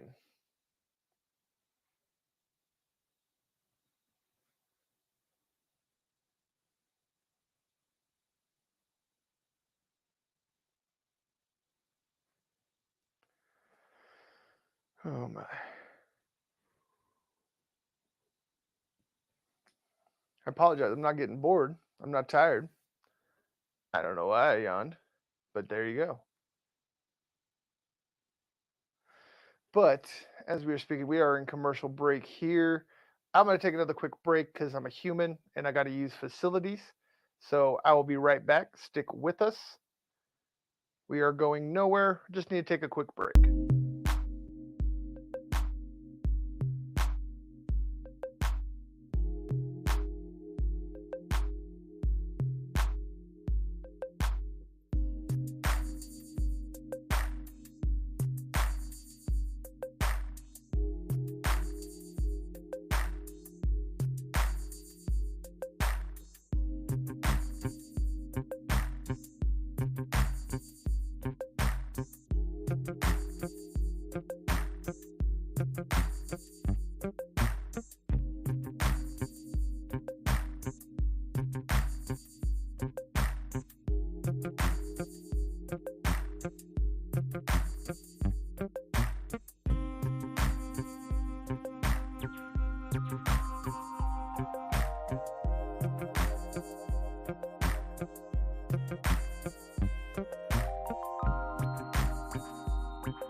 All right, we are back. We got another trade because the Eagles didn't get the wide receiver they wanted. They traded for A.J. Brown. The Titans got the 18th overall pick and another pick. I didn't catch the other pick here.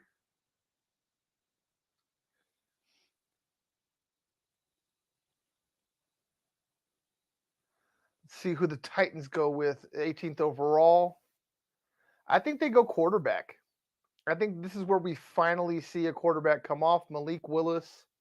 Yeah, I'm going to go with Malik Willis out of Liberty. I think this would be the perfect place for him to go. He'd be able to sit behind Tannehill for a year or two, learn, not have to be the guy day one. You get your fifth year option because of the first round pick. Would make sense.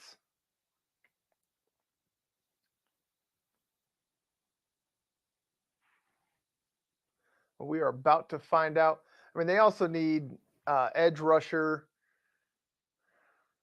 They obviously need a wide receiver because they just traded away A.J. Brown, another big wide receiver moving team. What is with this offseason, y'all? This is insane. This is like Madden in real life. Like, you just don't see these types of trades. It has to be the fact that the Rams just won a Super Bowl with the way that they run things. And this is a copycat league. That's the only thing that makes sense. Because we have never seen an offseason like this. And it's absolutely epic. I'm not complaining in any way, shape, or form. And we got a blue Spider-Man. That's interesting. Among the Titans fans.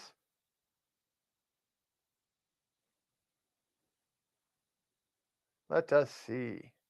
Who did they take? Oh, they replaced A.J. Brown with Treylon Burks, wide receiver out of Arkansas. I've been talking about this kid, big-bodied wide receiver, not the fastest guy. He honestly reminds me of Michael Thomas, just with a little bit more speed. Not a burner by any means, but he's got enough speed and long strides that he can still get down the field and get the deep ball. And it seems like a lot of people want to compare him to A.J. Brown and Deebo Samuel. Not a bad one. I think more A.J. Brown than Deebo, but he's definitely got that after the catch ability, that physical running style where he runs like a running back at the wide receiver position and can really get those type of plays like with the Deebo Samuels and A.J. Browns of the world that can just take a screen and go 96 yards to the house. He has that special type of ability. And he actually might be faster than Deebo, actually, now that I'm really thinking about it. Deebo's plenty fast, don't get me wrong, but Burks has even more size and more speed than Deebo. So maybe even more like an A.J. Brown than Deebo. So they trade away A.J. Brown and immediately replace him with Treylon Burks. And the Saints are back on the clock, Nika. You're still with me. They are back on the clock at number 19 overall. Anybody have any ideas of which way they're going to go here? I think they go linebacker. That's one of their bigger weaknesses. I mean, they could also be the ones that finally take a quarterback here at 19. I think this is more the range that most people had these quarterbacks ranked, if not in the second round or later. So we could finally see a quarterback go. If it's not this pick, I don't see how Pittsburgh lets Kenny Pickett slide past the next pick, number 20 overall. So I think in one of these next two picks, we're going to see the first quarterback go. And I'll stick with it here. Malik Willis heads on out to New Orleans. They let him sit behind Jameis Winston. Another perfect place for him to land and let him develop the things he needs to develop while still carrying those ridiculous physical traits that Malik Willis has.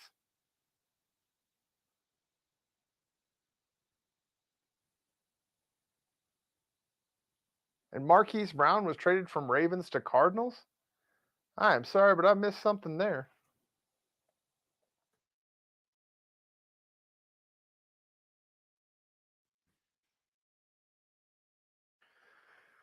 All right, let's see. Baltimore Ravens making a blockbuster trade with the Cardinals.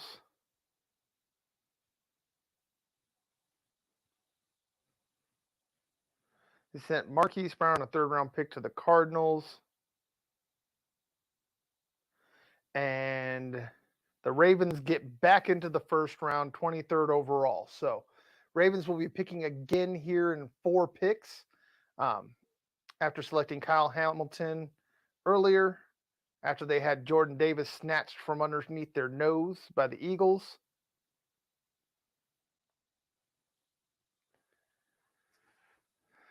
Man, everybody's making moves. We got A.J. Brown and Marquise Brown both got traded today.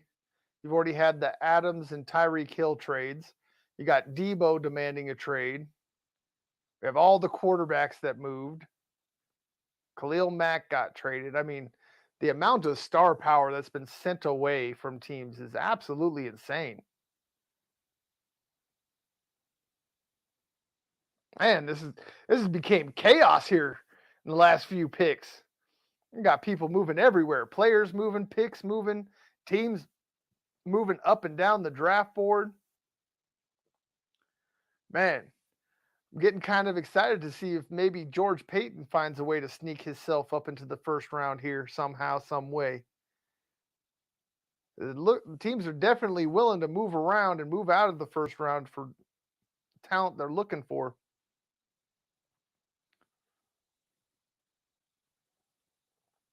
And I mean, that's kind of crazy that somehow the Ravens were able to turn Marquise Brown, who's a good receiver, he's not a great receiver, but they're able to turn him and a third round pick into a first round pick. I'd make that trade any day. You're going to give me your first round pick for Marquise Brown and a third round pick? All day. All day, I'm taking that trade. All right, here we go. Saints pick is in. Looks like we're going to the podium. So no more trades as of yet.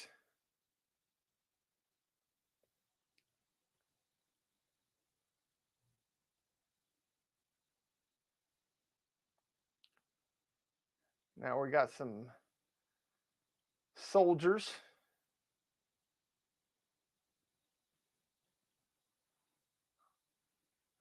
Interesting.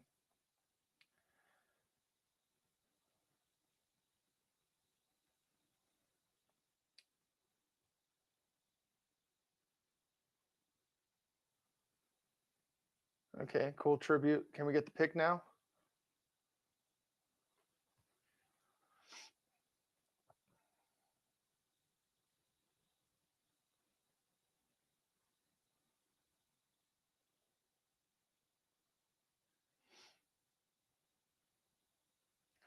Saints select. Oh, there he is. Finally out the board. Trevor Penning, O tackle out of Northern Iowa. Big boy got the family at the restaurant. Back there, corn fed boys sitting at the steakhouse. Can't be mad at it. Yeah, this kid is huge. 6'7" and some change, 325 pounds. Another nasty disposition offensive tackle.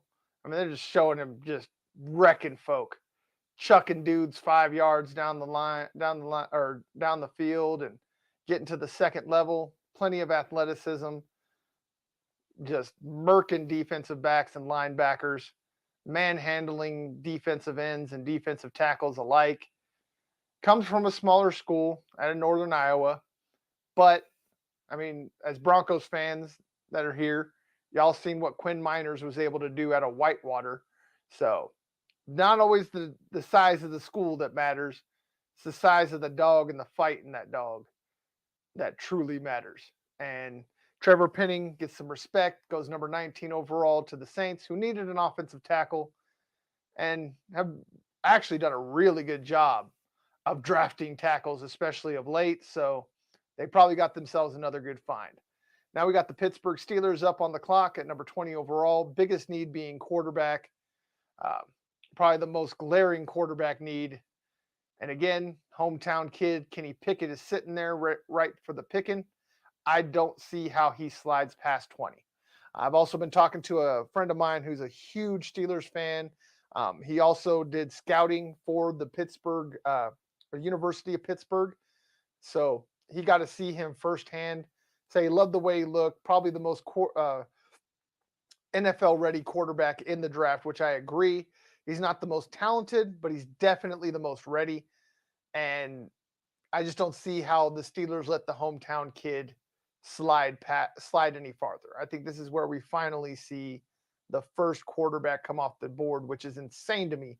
I cannot remember a single draft in my lifetime, no matter how piss poor the quarterback class was. I have never seen it go this long in my lifetime with a quarterback not being selected.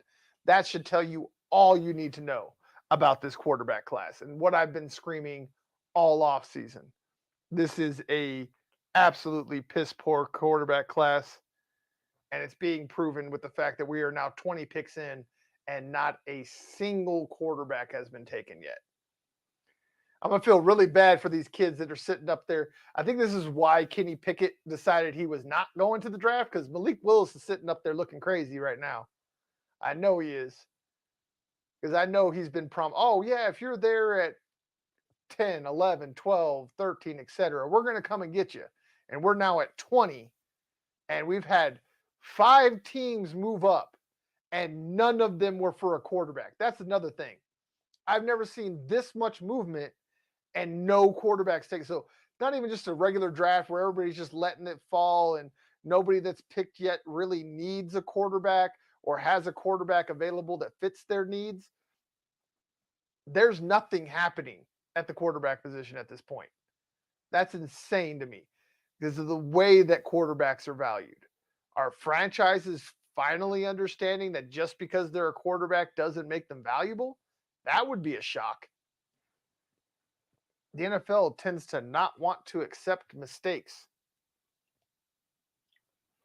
They tend to just double down.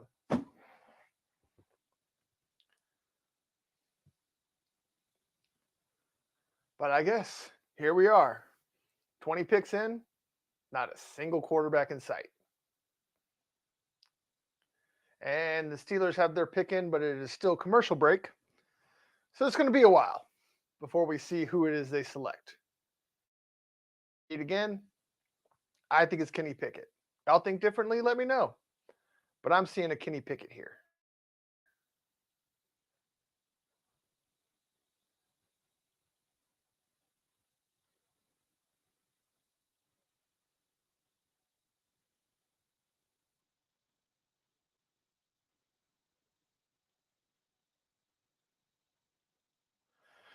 All right, looks like we are finally back from commercial break here. See how much crap they got to talk before they finally get to the podium. Because the pick's been in for, I don't know, 3 minutes or so now. Oh, looks like we're going straight to the podium. Terrible towels are flying. Do they get to continue to fly? Or do we get a conundrum pick finally?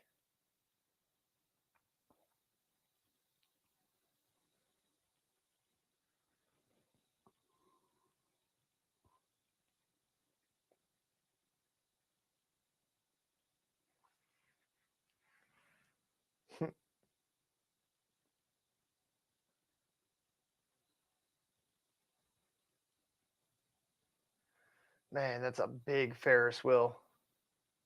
I don't think I can handle that. I couldn't handle the one at Elitch's, man. Y'all don't know. I don't like heights. I don't do that. There ain't much in this world that scares me. Heights, it'll do it. I could probably never skydive. I don't understand the point of jumping out of a perfectly good airplane. Oh, we got Franco Harris. God, how old has he got to be now? He's been around for a minute. That boy was back in the 70s running over folk.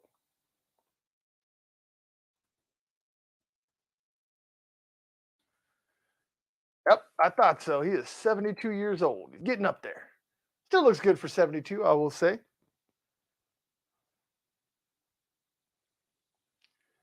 All right, so they're going to have Frank. Yep, looks like Franco's going to announce the pick.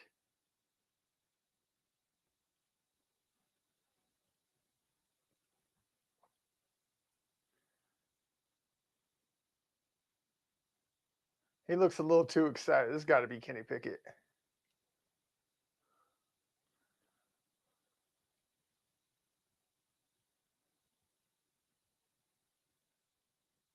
Knew it. There it is. First quarterback off the board. 20th overall. Kenny Pickett out of Pittsburgh stays home and is going to play for his hometown Steelers. There it is.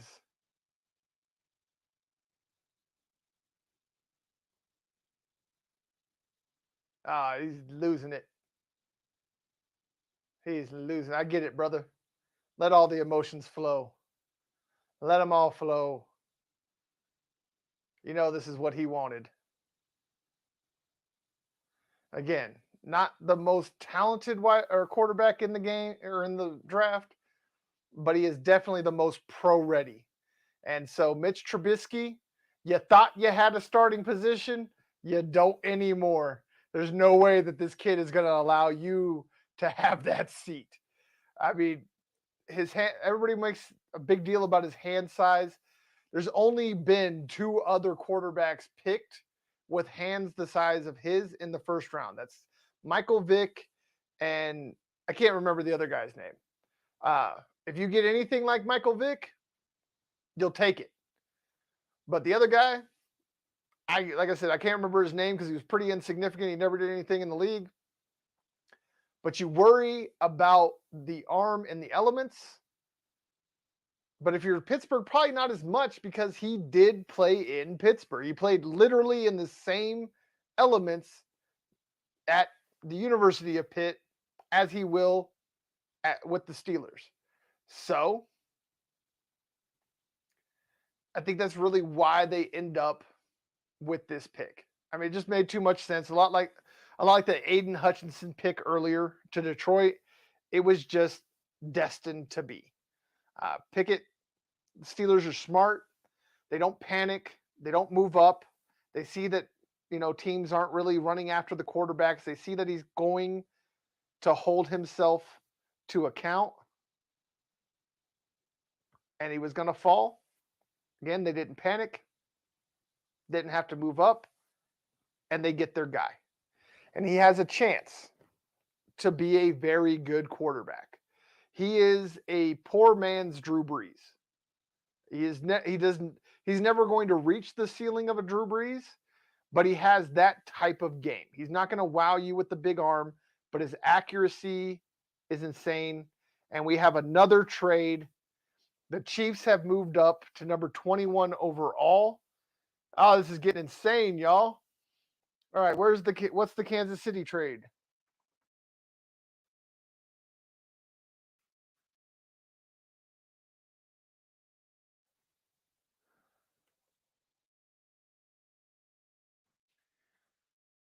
Chiefs had back-to-back picks at 29 or 30 and 31.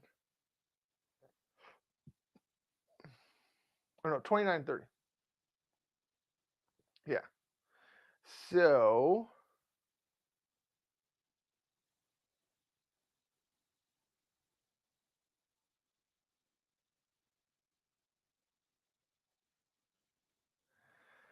need to be precise.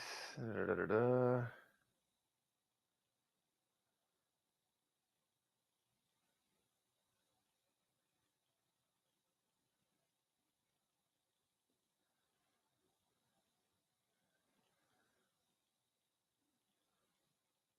Not showing it on the. Sorry, guys. I'm trying to figure out what this trade package was.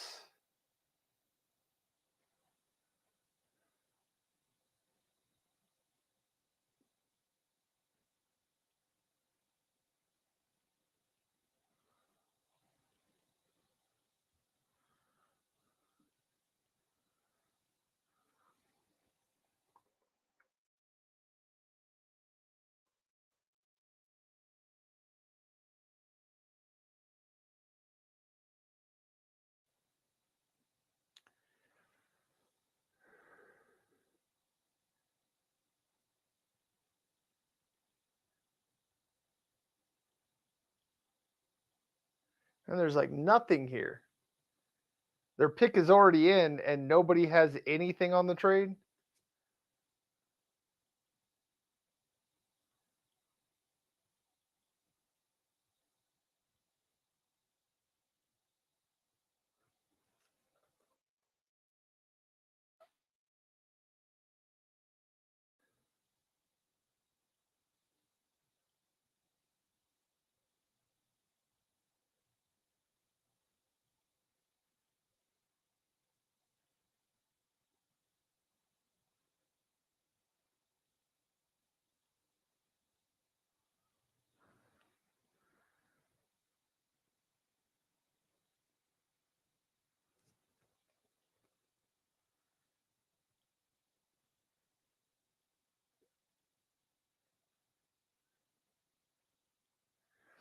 My assumption is the Chiefs traded up in reaction to Baltimore.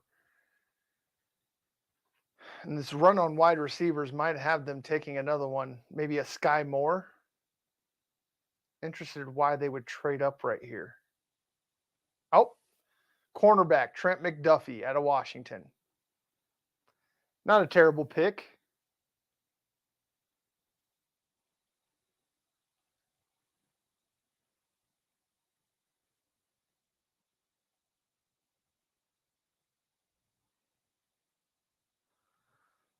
And I'm still not finding anything about what their trade was.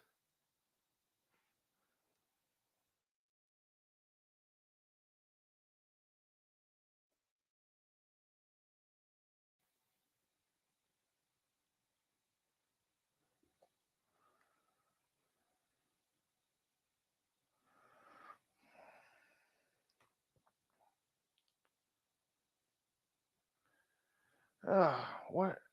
Pick number 21. Yeah.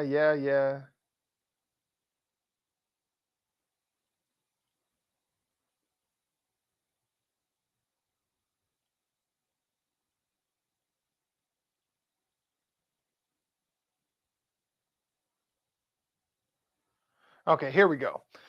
From Field Yates, the Patriots trade pick number 21. The Chiefs give up pick 29, 94, and 121. So they actually only had to give up one of their first round picks to move up. Not a bad pick, not a bad move. Trent McDuffie, great pick, great big physical corner. I think he fits well.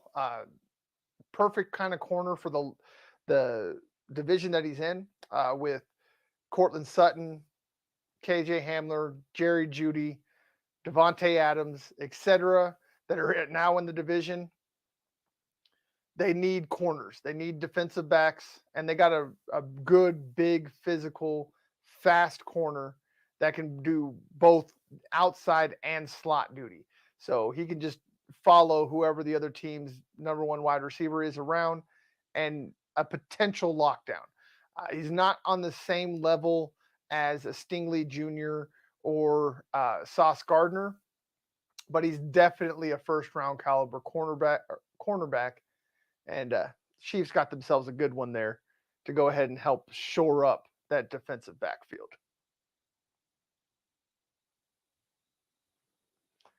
So next up are the Green Bay Packers at 22 overall. Their pick is in. I mean, with this run on wide receivers and stuff, I'm not sure they're going to be able to go wide receivers. That's where I was really having them go. The depth of the wide receivers, I thought, would help them fall a little bit more. I mean, there's still a Sky Moore, but he's about the only wide receiver left that I have a first-round grade on. So there's that possibility. But with all the run on wide receivers, looks like Aaron Rodgers is going to have to wait at least another round or two to get that wide receiver he's looking for.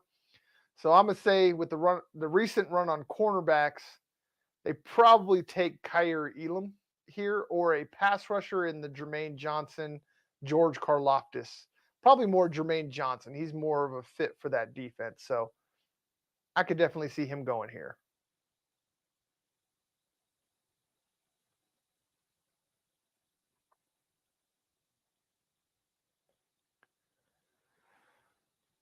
Let's see. Or does Green Bay go ahead and take Malik Willis just to rub it in Rodgers' face again?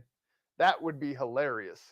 But I don't see that happening after the fiasco of the last 12 months that has been the Aaron dramedy.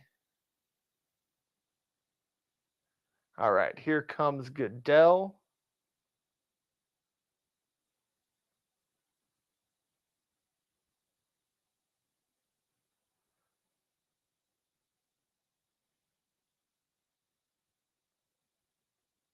Oh, they went interior linebacker. Quay Walker out of Georgia. Not bad. I mean, it definitely fills a need.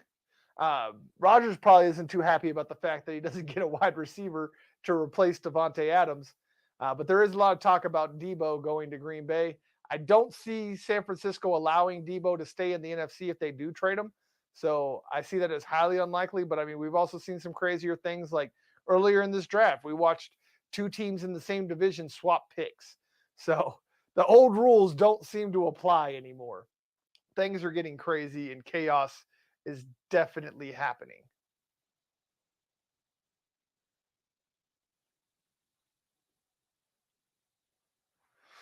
So Quay Walker, linebacker out of Georgia. And this is what's insane to me is Quay Walker goes before both Devin Lloyd and Nakobe Dean. I didn't see Quay Walker. I mean, yeah, he ran a 4.40, which is insane for a linebacker, but his production just did not scream first rounder to me. I saw Quay Walker going somewhere mid to late second round, maybe early third round, but Green Bay really loved him. And like they say, it only takes one team falling in love with you to completely change your experience. But yeah, there you go. Green Bay inside linebacker, yet another defensive player in the first round during the Aaron Rodgers era, and they still have not taken a wide receiver in the first round since Javon Walker over a decade ago, before Aaron Rodgers was even there. Oh, my goodness. But I mean, I guess it also does make sense. You know, all those wide receivers off the board, you're really starting to dip into talents that are more second, third rounders. So why not take a guy you have really high on your board that's got some ridiculous physical traits? So there you go. That's where it is. We're going to take another quick break here. Again, just hang out. We are going nowhere. I just need to go be a human for a little bit longer. I'll be right back.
All right, y'all. We are back at a commercial break. We have the Bills coming up next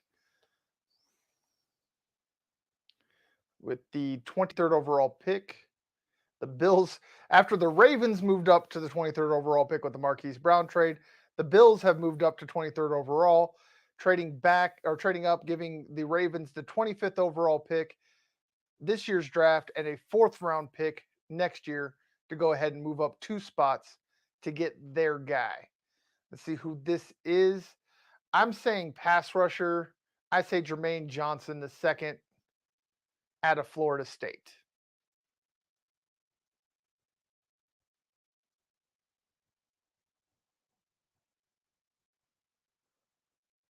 We've had them taking cornerback, but we also didn't have Jermaine Johnson lasting this long. So,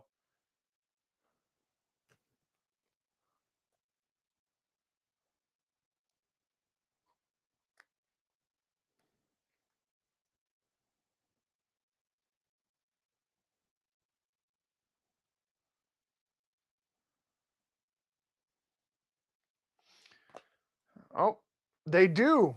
We actually got this one right. We had them taking Kyrielum.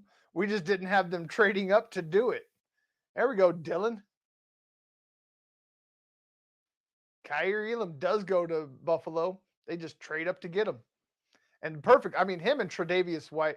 I mean, this kid's almost 6'2", 220 pounds, just physical as it gets. He hits like a safety with all that size and all that speed. He ran a low 4.40. Again, it's almost 6'3", 220 pounds. The dude is a manimal out there. So him across from Tre'Davious White, that defense was already sick. Wow, that cornerback pairing in Buffalo could be disastrous for any offensive passing game coming through. Not just because of the weather, but because they got 2 lockdown corners. One's definitely a lockdown corner.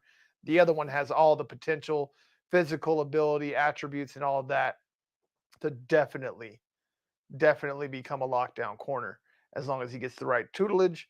And it seems like Buffalo knows what they're doing, especially on defense. So great spot, great pick. And look out, AFC. Buffalo's just got better. And they're already a Super Bowl contender with Josh Allen and company.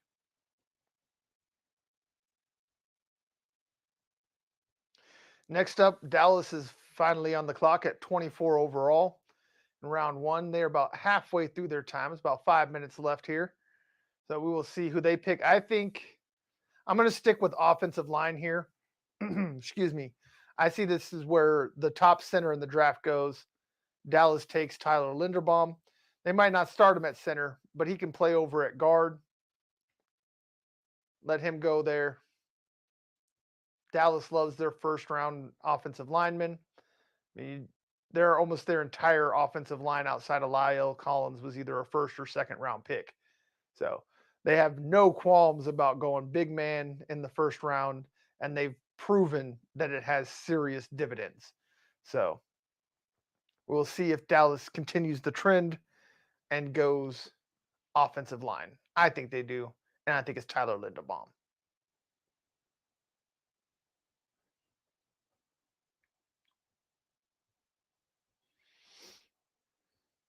So we still got Jermaine Johnson, Daxton Hill, Malik Willis, Arnold Ebiketie, D end out of Penn State, and Tyler Linderbaum is the fifth on Mel's best available.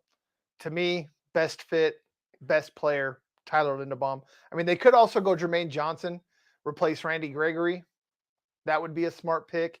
They also need safety help. Daxton Hill running a 4.340, great option. Malik Willis, no. Got to stay with Dak Prescott. But Arnold Ebiketie could also be another uh, good pick here. Pass rusher to again replace Randy Gregory, who they lost to the Broncos in free agency.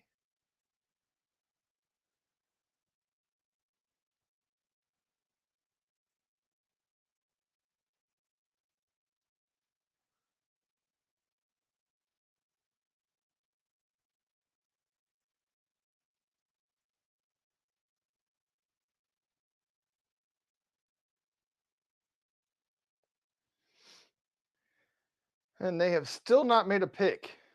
Could Dallas be trading? Like I said, we've been seeing a lot of wheeling and dealing.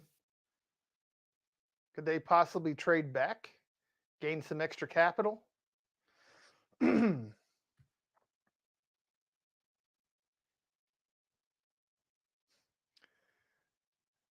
Fans at these things are epic.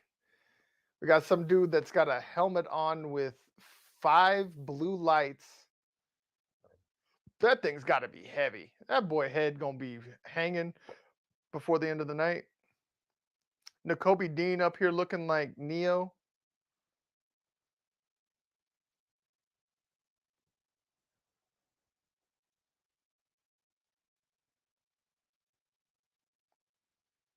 I mean, I wouldn't be mad at seeing a Nakobe Dean, Micah Parsons type of a matchup there.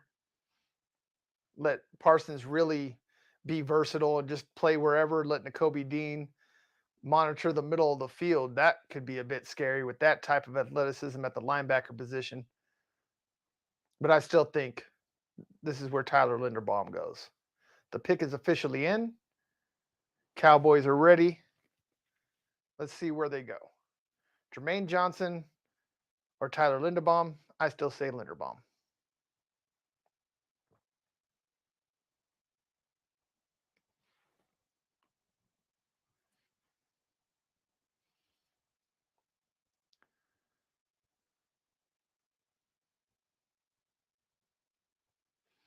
I don't know what it is with lately. I was just thinking about this. Like the last 2 really high profile defensive ends out of Florida State that had ridiculous final years. Yeah, DeMarcus Walker, who ended up going in the 2nd round to Denver, and now Jermaine Johnson. I mean, DeMarcus Walker didn't do anything. So you see why he fell to the 2nd round. And I don't know. I haven't really heard anything about character concerns or anything like that when it comes excuse me, to Jermaine Johnson, but maybe there's something teams found in the interviews they don't like. But he's a top tier. He's been looking like a top tier pass rusher at Florida State pretty much since he arrived. The fact that he's lasted this long is kind of insane. So wouldn't be surprised if he went here. But again, Linderbaum just makes sense.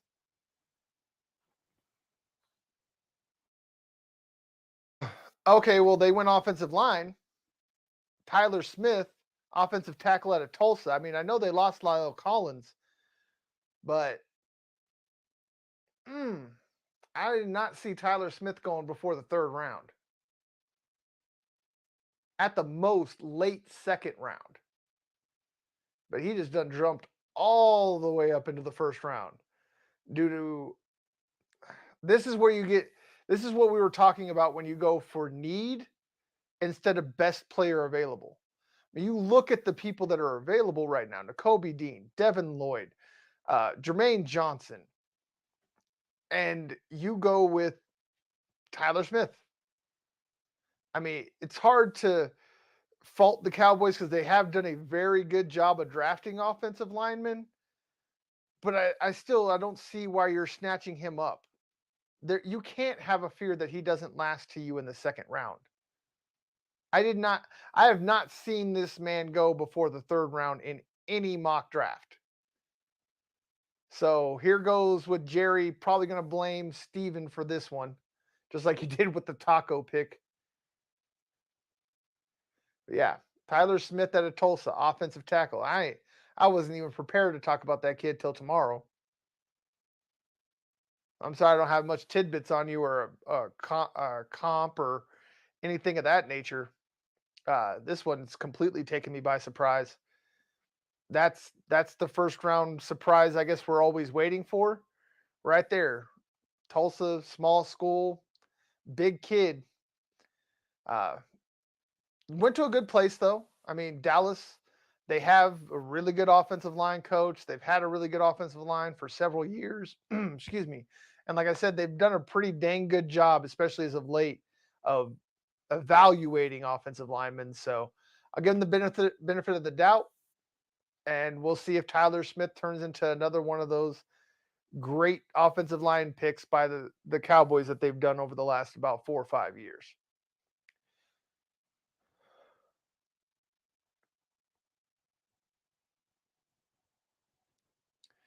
And all right, looks like we have another break here. I'm again, drop out, stick with us.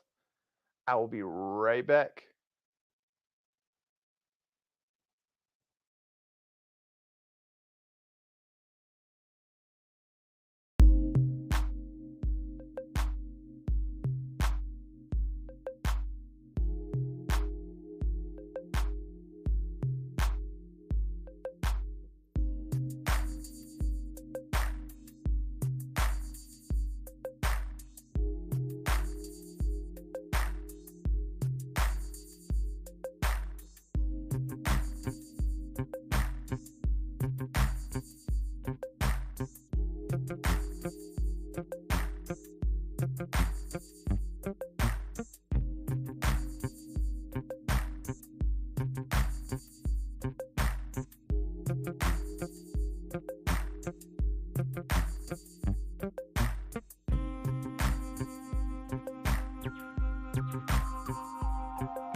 And I am back. All right. So, okay, there it is. Yep. 25th overall pick and 22 fourth rounder to the Ravens for their 23rd pick, which they are finally taking after trading back and after trading Marquise Brown for the 23rd overall pick. They moved back with the Buffalo Bills to the 25th for the 23rd overall pick and the 2022 fourth rounder. Heck of a deal for the Bills, honestly. Move up 2 spots and all you give up is a fourth rounder next year. Normally, you're gonna have, if you're gonna give up just one extra pick, it's got to be for the same draft. But they got away with only giving up a fourth rounder next year. Really, that's a heck of a steal of a deal. But take that all day, every day too. Somebody gonna offer me or offer me to move up 2 spots for just a fourth rounder next year? Yeah, let's do it.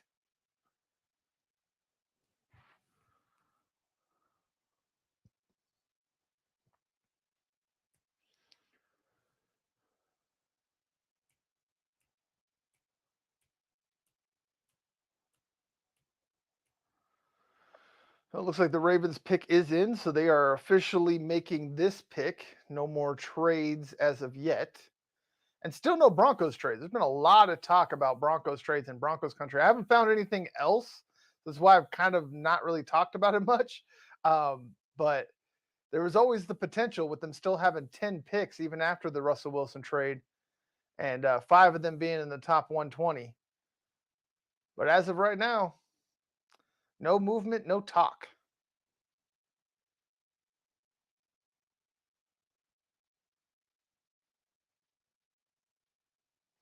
All right. Finally, Tyler Linderbaum goes off the board. Couple picks after I expected, but still good place. Ravens, always good at just the draft in general. Uh, they haven't really had a weakness when it comes to select outside of wide receiver. I guess it's one of their weaknesses, you could say. But Tyler Linderbaum is the best center in the draft, period. He is the number one center and probably the third best interior lineman. And that's exactly where he went. Third interior lineman off the board for center, and he goes to Baltimore. I honestly wouldn't have been mad to see the Broncos move up and snatch him. That's one of their biggest needs on the offensive line right now is that center position. And it's obvious they're not going to fix the right tackle position yet.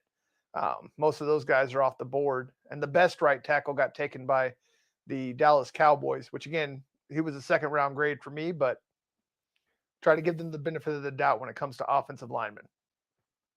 Most other positions, I'll question. But offensive linemen, wide receiver seems to kind of be their niche right now.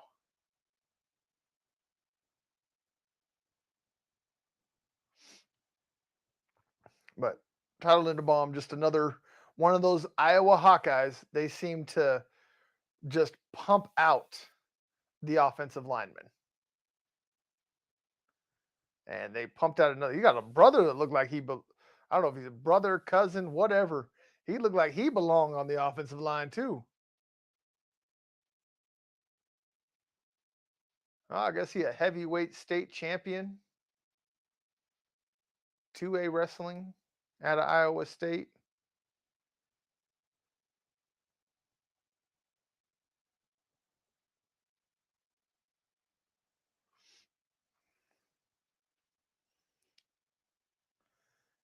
A bit of an animal. Just looking at some of his wrestling tape here, I'd never seen that before.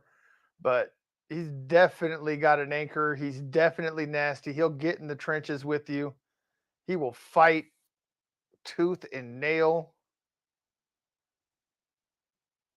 Man, he is tenacious on the mat. He might even be nastier on the mat than he was on the football field. But definitely day one starter and will make that Ravens line better. He is a guy that can get to the second level. He's got a great anchor. He's got a great base, a whole lot of strength.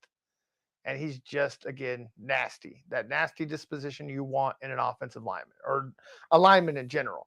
Offensive and defensive linemen should be the nastiest, meanest dudes on your roster. If they're not, you're doing it wrong.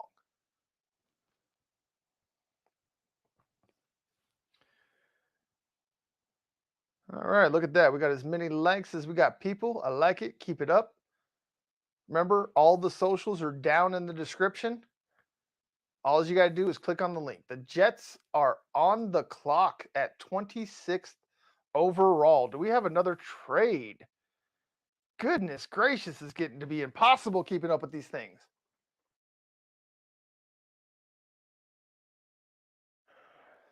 Let's see. Yep, here we go. Jets trade, according to Ian Rappaport, the Jets trade up to number 26th and they land Jermaine Johnson. I like it. Finally, Jermaine Johnson off the board. I cannot believe that kid lasted this long. I did not see him lasting out of the top 15.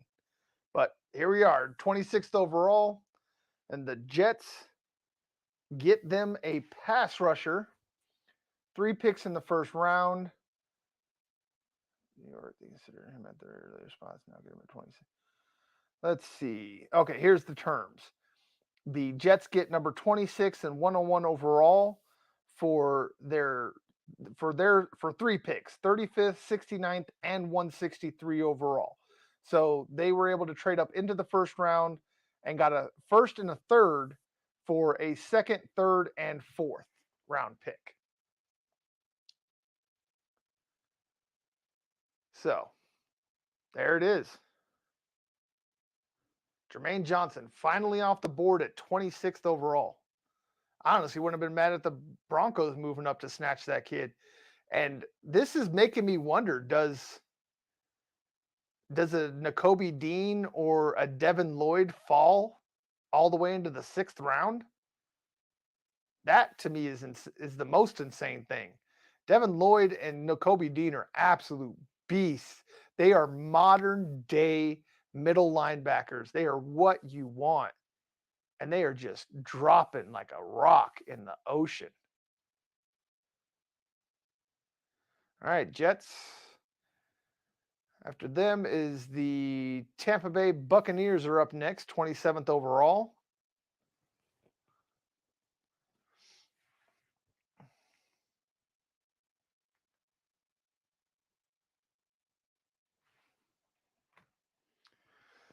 Let's see, Tampa Bay, we had them taking Tyler Linderbaum in multiple drafts. And if he wasn't available, they were going off interior offensive line.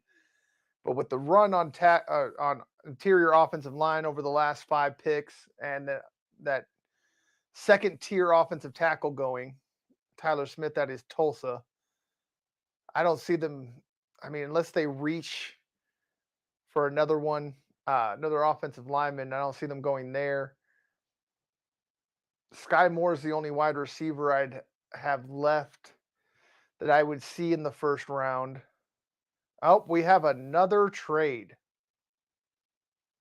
Jesus. Jacksonville.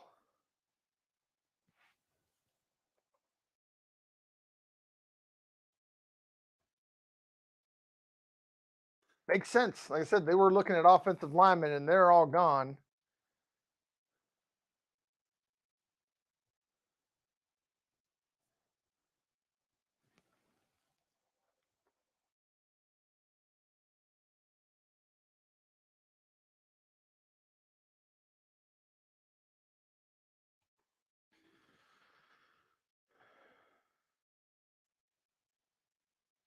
They already made the head scratching move of taking Trayvon Walker number 1 overall.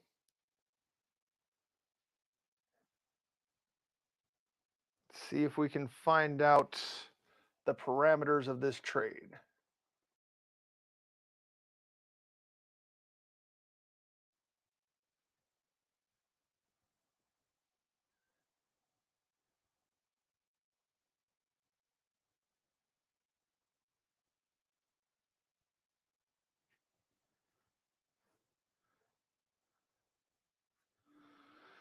I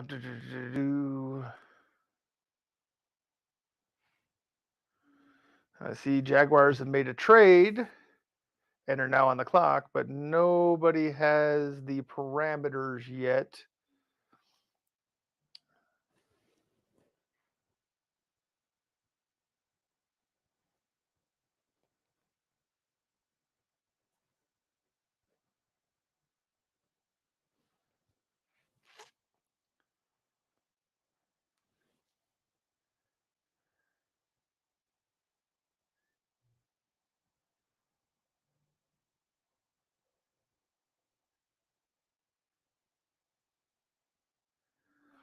I'm still trying to find these parameters.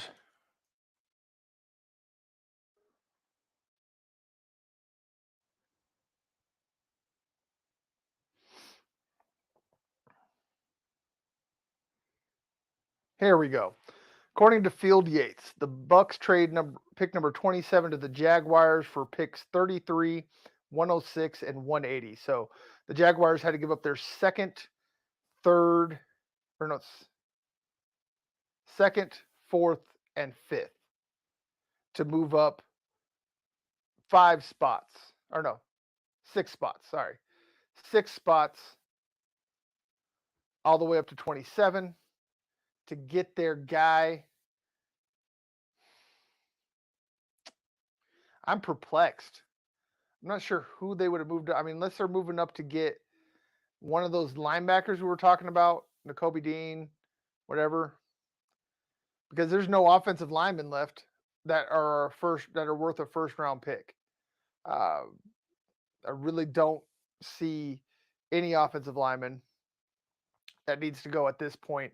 They could have just stayed themselves at 33 to get an offensive lineman, so they had to move up for something, or at least you hope they moved up for something else, because at 33, they're going to get the same caliber of an offensive lineman as they're going to get at 27.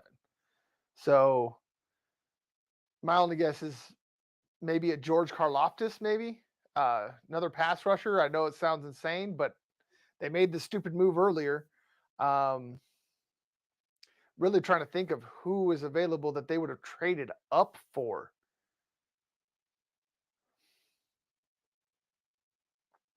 I'm just not thinking of any of their needs or even wants that are available this late to trade up for.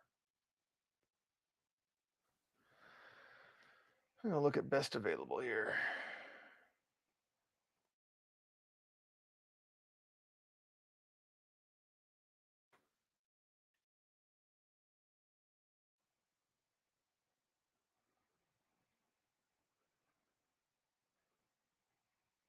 I guess maybe a Daxton Hill. I guess he is still available.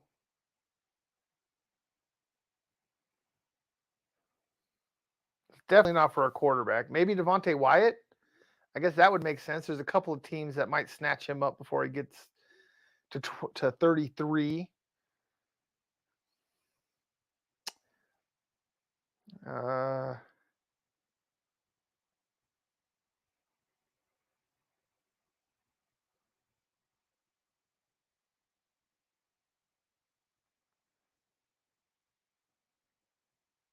I guess if they could go Andrew Booth Jr. Yeah, he is still available.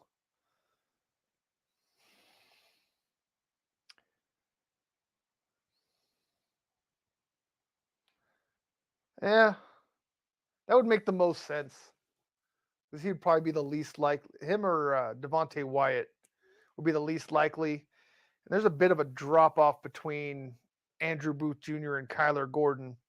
So,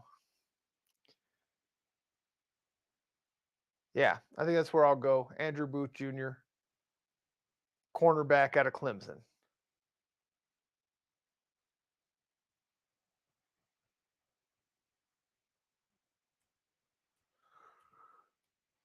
Ooh, excuse me. We are almost done here, guys. 4 more picks left after this. And the Jaguars pick is in.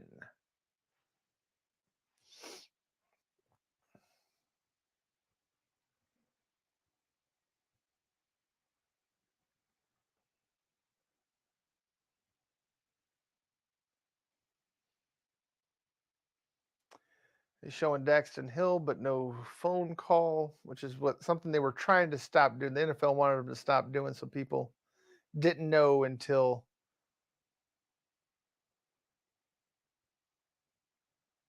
the commissioner made the pick.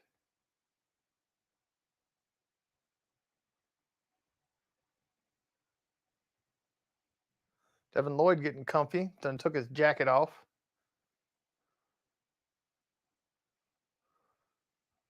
Poor kid. Drugged to the draft. And sitting in that green room this whole time. It's got to be getting hot up in there.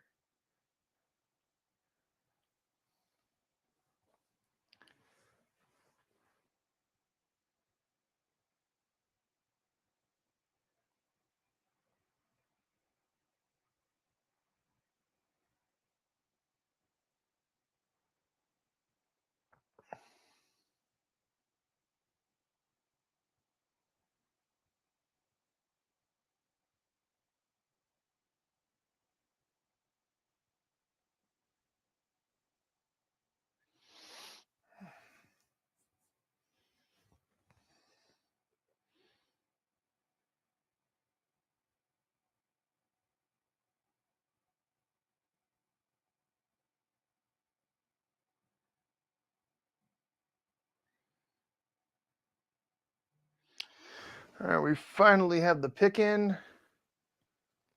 Jacksonville Devin Lloyd, finally. All right. Again, another one of those that I just did not see the kid falling this far. Makes sense why the Jaguars moved up. There's no way he lasts to 33. Not with Green Bay, New England, and all them coming up. The Jaguars moved up, got themselves a stud, and didn't give up really too much for it. A third, a fourth, and a fifth to move up into the first round and grab a talent like Devin Lloyd. The Jaguars are stacking up that defense. If Trayvon Walker works out, and I know Devin Lloyd will. I like the comp to Darius Leonard. That's a really good comp. He might not have all the greatest testing, but the man just plays ball.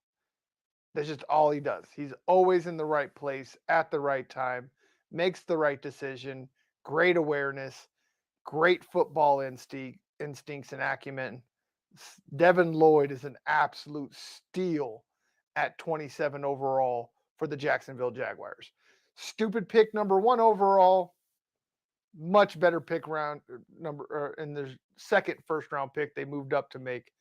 I guess they wanted to pull the Dumb and Dumber, totally redeem yourself move and go up and get Devin Lloyd out of Utah.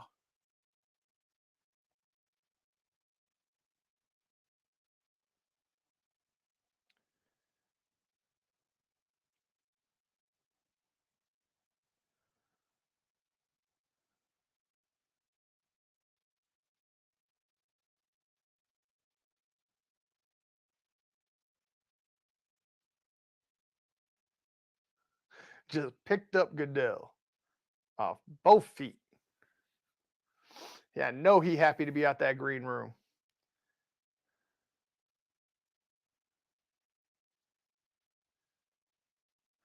He is uber happy to be out of that green room. That is for sure.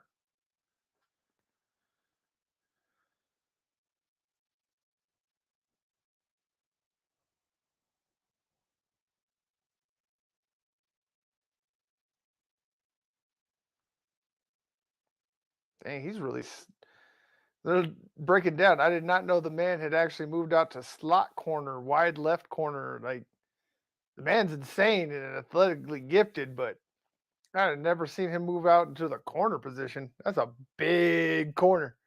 I'm hoping that he was running out after a linebacker or something, not a wide receiver, but definitely got the coverage acumen and a modern linebacker. He's the perfect fit for today's linebackers. And no way should he have lasted until 27 overall. The only thing I can figure is that he didn't have the greatest combine. He ran like a 4.59, 4.640. Didn't exactly test the best, but that's also what allowed Darius Leonard to last all the way into the third round for the Colts to pick him up as an absolute steal. And looks like the Jaguars might have just added another athletic freak to that linebacker core with Miles Jack and Josh Allen. Now we have the Packers back up at 28 overall. Their pick is in. Last time they went defense, interior linebacker.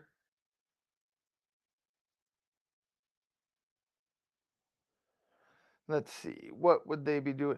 I think this would be a good place for Sky Moore. Something for the Packers to get here. Make a lot of sense. But again, this is the Packers we're talking about. I don't think Aaron's going to get his wish of a first round wide receiver.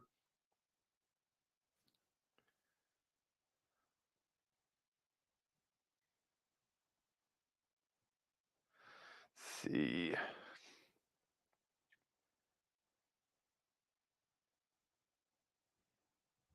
I guess, yeah, there is Christian Watson out of North Dakota State, little other small school, big body though, 6'4", 208. That would be a terrible replacement for Devontae Adams. But still, I don't have Christian Watson in my first round grades. I don't really even have Sky Moore in the first round. He's been much more of a second round wide receiver to me. But as we've seen, what I think doesn't matter. It's what the teams that are actually making the picks that matter.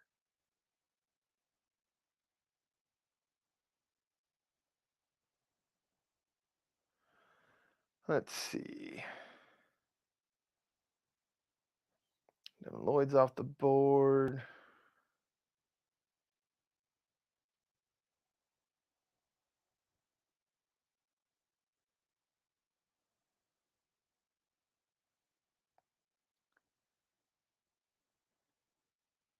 I don't see them going doubling up at the linebacker position, even though wouldn't be a terrible idea with Nakobe Dean still out there.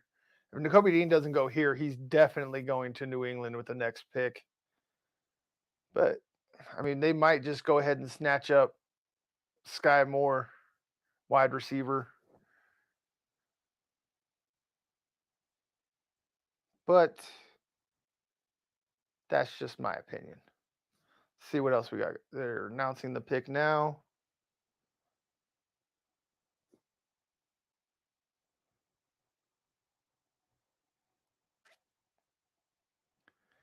It's like Andrew Whitworth's going to announce the pick after winning the Walter Payton Man of the Year award in 2021.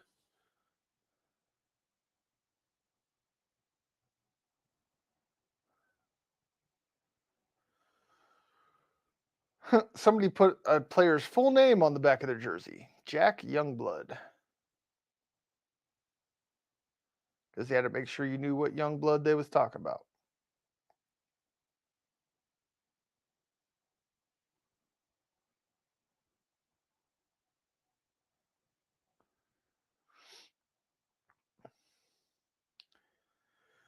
Oh, Lord, here we go with the speech.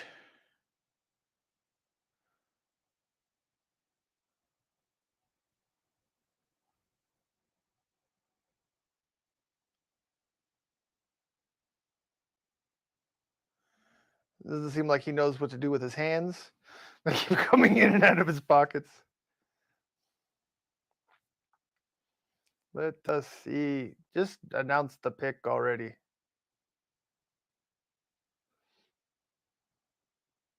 You did good work in the community. Great for you. Now, tell us who the Packers picked.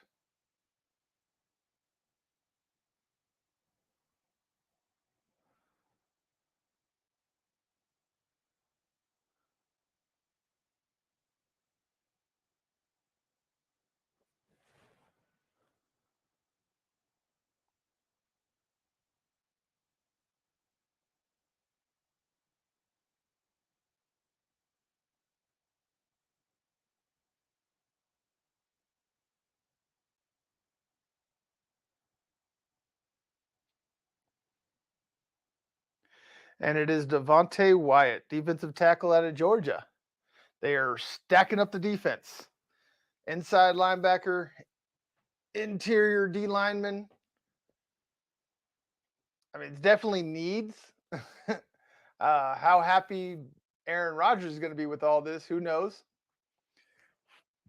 But I mean, definitely they're stacking the defense. I mean, the athleticism that's added between Devontae Wyatt and Nakobe Dean, or I'm sorry, Quay Walker, the teammates that they're bringing from Georgia. But man, is that a changing climate going from Georgia all the way up to Green Bay. Yeesh. That is a drastic change. Let's see how much they love that cold Green Bay weather. Because, yeah, it gets cold in Atlanta, but it does not get cold in Atlanta the way it gets cold in Green Bay, period. It's, whew, different type of cold. I've been up to Minnesota in that area. When it gets cold, I'm from Colorado, and that's a different type of cold I don't want to deal with. So I can only imagine what some Georgia boys are going to deal with once they get up to the Great White North.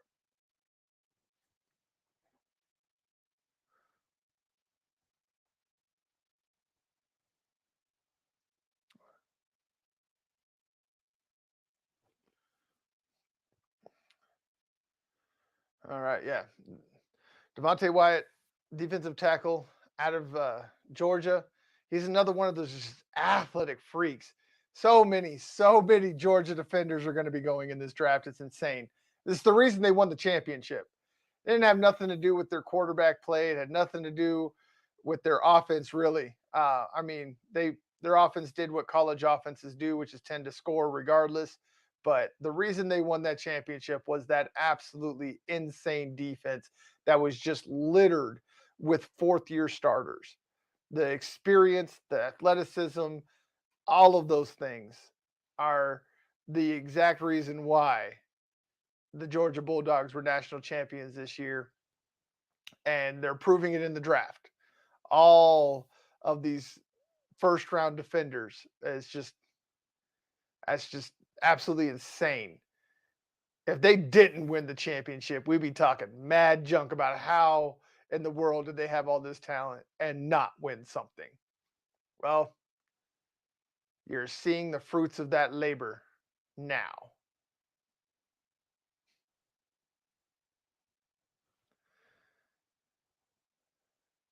Fun times, man. This draft's been crazy. I don't know about y'all, but I've had a blast here. Hope y'all have. Again, make sure you hit the likes, the subscribes, launch all the nukes, give us all the love, and we will give it back to you tenfold. I promise. And this is exactly how we keep bringing you the content again that you deserve.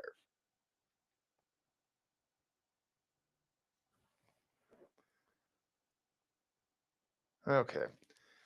Things going a little bit crazy. Again, I will go ahead and take a quick break. Stick around.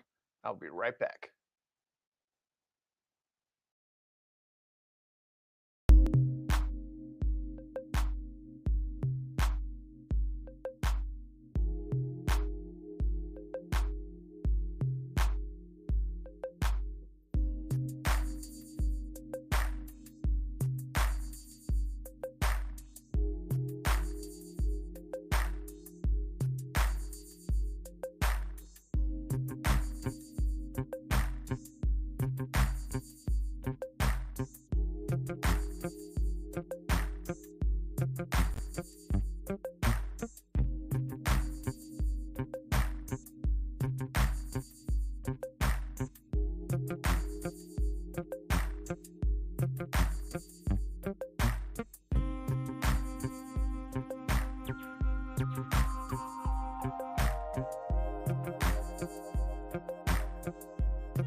And back again for the last 4 picks of the draft. We were at 29 overall with the New England Patriots, who had already traded back earlier in the draft and probably cost them what I always deemed as their number one guy on their draft board, which would have been Devin Lloyd. That the Packers just, or not the Packers, sorry, the Jaguars just traded up to snatch from out from underneath their nose. And I do believe that's probably why they moved up, because they knew that he was not lasting past the Patriots. But this is where I believe Nakobe Dean goes. Oh, no. Of course, Belichick with the crazy pick. I should have known better. He always seems to find these guys that nobody's heard of. Cole Strange, guard out of Chattanooga, ends up going in the first round. Like, the kid's so unknown, they don't even have a camera at the kid's house. Like, he's so far down the draft board. Blocking award, Ocons. What is this SoCon? SoCon Jacobs Blocking Award winner? I don't even know what a SoCon Jacobs Blocking Award is.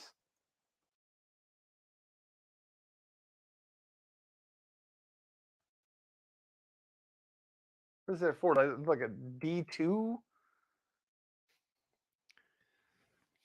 Let's see. Here I got it. The Jacobs Blocking Trophy is the name of several similar annual college football awards bestowed by a conference upon their best blocker. The awards are named in honor of William P. Jacobs, founder and president of Presbyterian College from 1935 to 1945. So there you go. There's the Jacobs Blocking Award. I guess it's for the best, the best offensive lineman in a certain conference. And I guess it's given out by multiple conferences, including Chattanooga's, which is definitely a D2 school. There's no way. I'll double check to make sure, but Chattanooga D.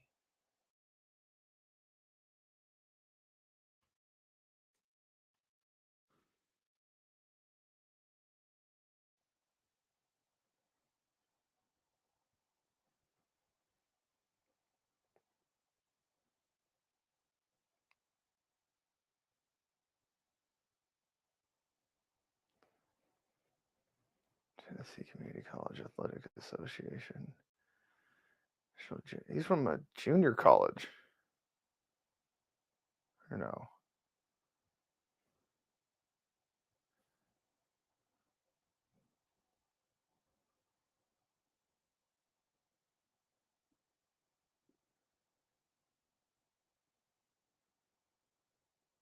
I'm going to have to.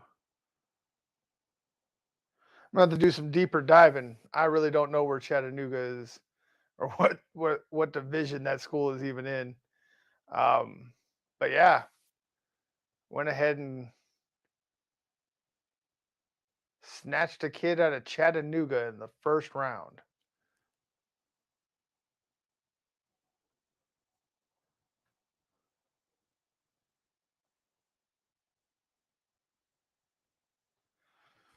All right, and the Bengals pick is in.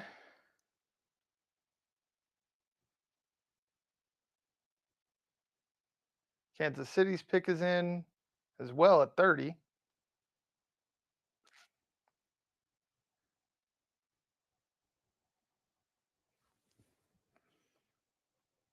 George Karlaftis. That makes a lot of sense. Still surprised George Karlaftis lasted till the 30th overall pick, but he did. And he's going to Kansas City to add another big bodied pass rusher to that stable of pass rushers they have there that's really starting to grow. I hate to say it, but it looks like the Chiefs' pass rush got better. I love George Karlaftis, not because of his athletic ability, but just because of his nastiness. This is the kid that we've talked about over and over again being a Jared Allen type, and his motor's going to run. He's not quite the Aiden Hutchinson type of Jared Allen. When I say Jared Allen with George Karlaftis, I mean more of the never-ending motor. The guy that's just you're not going to be wowed by his physical attributes or his testing numbers, but he just gets it done. Period. And poor Malik Willis still sitting in the green room. He was supposed to be the first quarterback off the board and the only quarterback off the board. Biggest storyline of the night. We are at pick 31 overall. We have had a total of, I believe, 8 trades of teams moving up and down the draft board, and only one quarterback is off the board. It is Kenny Pickett out of the University of Pittsburgh, who stayed in Pittsburgh and is now going to be the Steelers' starting quarterback. That is the only quarterback that has gone off the board, which honestly is what I said should have happened from the beginning. I've been talking about how weak this quarterback class is and how I thought that the only first round quarterback, simply because the Pittsburgh Steelers needed a quarterback, was Kenny Pickett. I just didn't think that teams would allow that to happen. It doesn't happen. I mean, you see the Bengals moved up back in the day to get Achilles Smith. Do any of y'all know who Achilles Smith is? Yeah, I very highly doubt that any of you do. But if you do, good on you, because you are a football historian if you know that. But man, I don't know. This is just an absolutely insane first round. And this draft is only going to get more interesting as we go forward.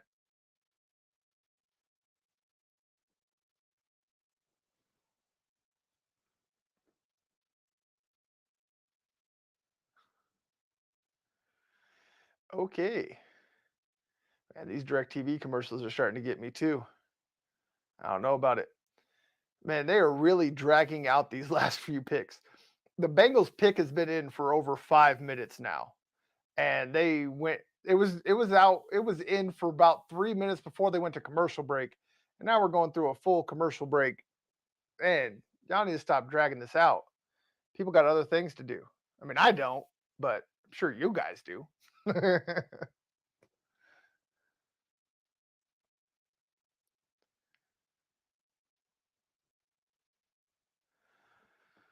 Oh man. ESPN making sure they get them ad dollars, that's for sure. Are we doing a full commercial break? Jeez.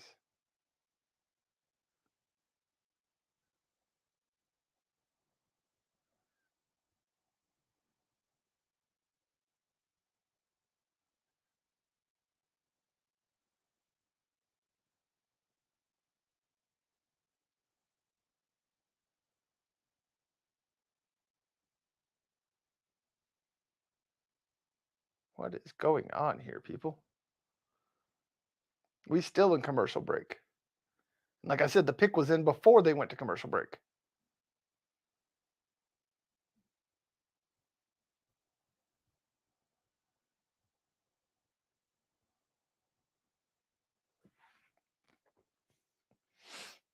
All right, we are finally back from commercial break. That's insane. ESPN, you made enough money. Let's move on. Let us know who the Bengals pick. I really thought the Bengals would stay at the offensive line, but the offensive line is really for the first round has been picked absolutely clean, and we saw New England reach all the way to Chattanooga to take an offensive lineman in the first round.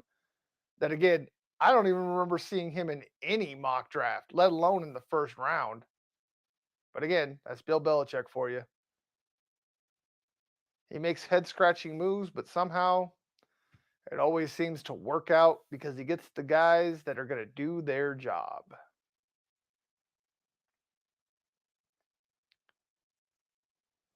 Are we finally moving towards the podium? Looks like we might be.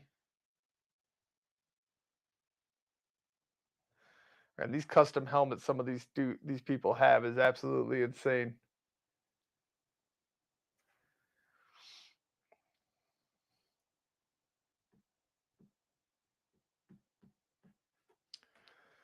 So let's see. Bengals, best available.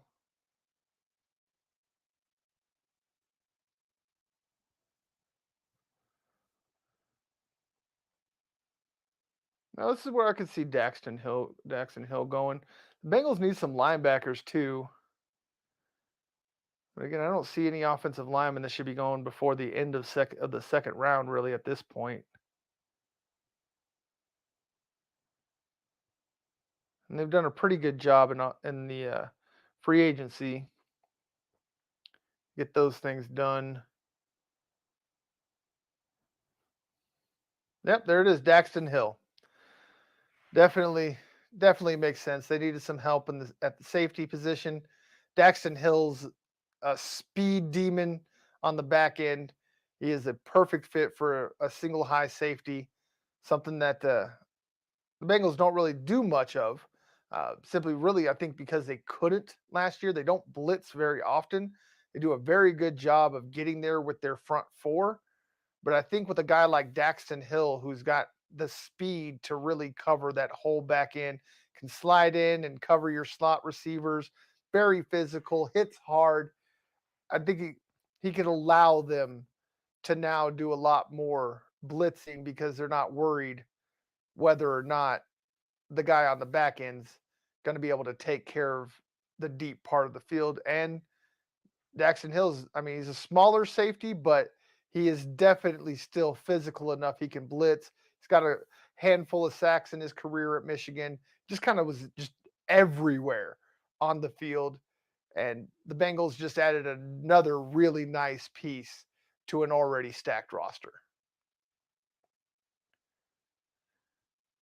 So we are on the last pick, number 32 overall of the draft. The Vikings, after the trade back with the Detroit Lions, will have essentially back-to-back picks. So they're going to have this number 32 overall, and then they also got number 34 overall. So 2 picks in the next 3 for the Minnesota Vikings. They really love their first round DBs. See, but they don't really have much at the middle linebacker position. I would have liked to have seen Daxton Hill matched up with Harrison Smith, but that's obviously not going to happen. I could see Andrew Booth Jr. going here.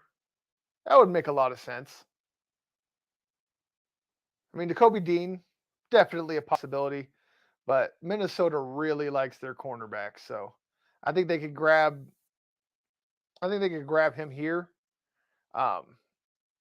Grab a Andrew Booth Jr. and then possibly, depending on what Tampa does at 33, but I don't see them going linebacker. They're probably going to go offensive line or pass rusher, somebody to go across the way from Shaq Barrett. So we will see. The final pick is in. I'm going to say Andrew Booth Jr., cornerback out of Clemson.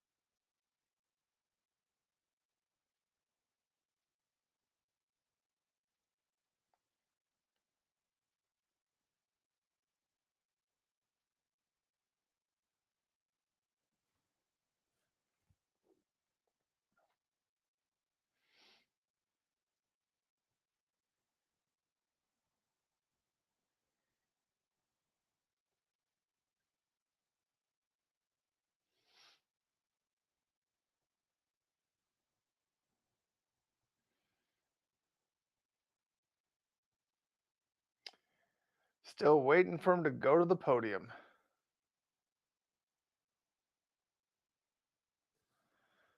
They are really milking this final pick. This is insane.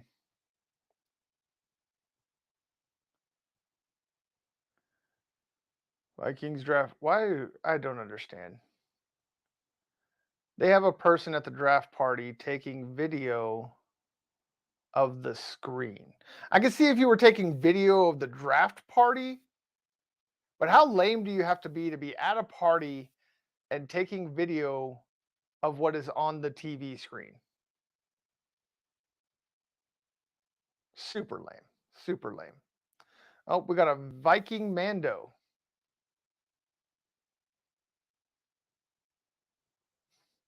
That's pretty epic.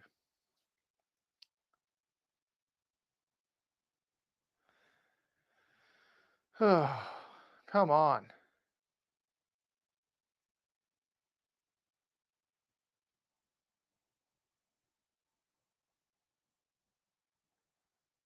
Let the Vikings pick already. This is the way.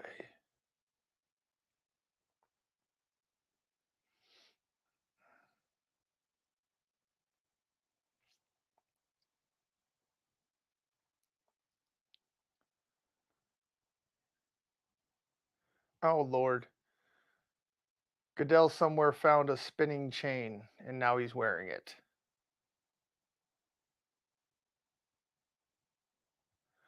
Lewis Sign, defensive back, Georgia, safety. 2 back-to-back safeties to end the round. Nice. And we had both of them going in the first round. Just again, with all these trades. This is why we didn't even try to predict trades in our mock draft, guys. Y'all see the chaos that this is. Absolute insanity. But Lewis signed 6'3" safety at 200-pound safety out of Georgia, another athletic freak, another Georgia defender going in the first round. I mean, it's been absolutely insane. We've got like 8 trades, 8 Georgia defenders going in the first round, and only 1 quarterback. Again, the only quarterback to go in the first round is Kenny Pickett from the University of Pittsburgh, staying in Pittsburgh. So I hope y'all enjoyed it as much as I did. Hope y'all enjoyed being here with me. I know I enjoyed having y'all. I appreciate the interactions. I appreciate the likes, the subscribes, all of those things. Y'all have been absolutely epic. We love y'all. Again, keep pushing. Keep coming with us. We will be back tomorrow, 7 p.m. Eastern, 5 p.m. Mountain Standard Time to cover the second day of the draft. We will be here for every single pick all the way through to the end. We are going to push through. We are going to fight through. We're going to do everything we need to do to make sure y'all get the content, the reactions, and everything. Tomorrow, I'm going to try and work on getting some more people in here, so it's a little bit more fun. Sorry, I didn't get anybody today, but it's kind of hard on Thursday night, last minute to get enough people in here. But again, either way, you're going to see me tomorrow. The Answers 42 Media Network. Excuse me. I am Dan Wetstein, Breakin Broncos Podcast. Don't question the blue.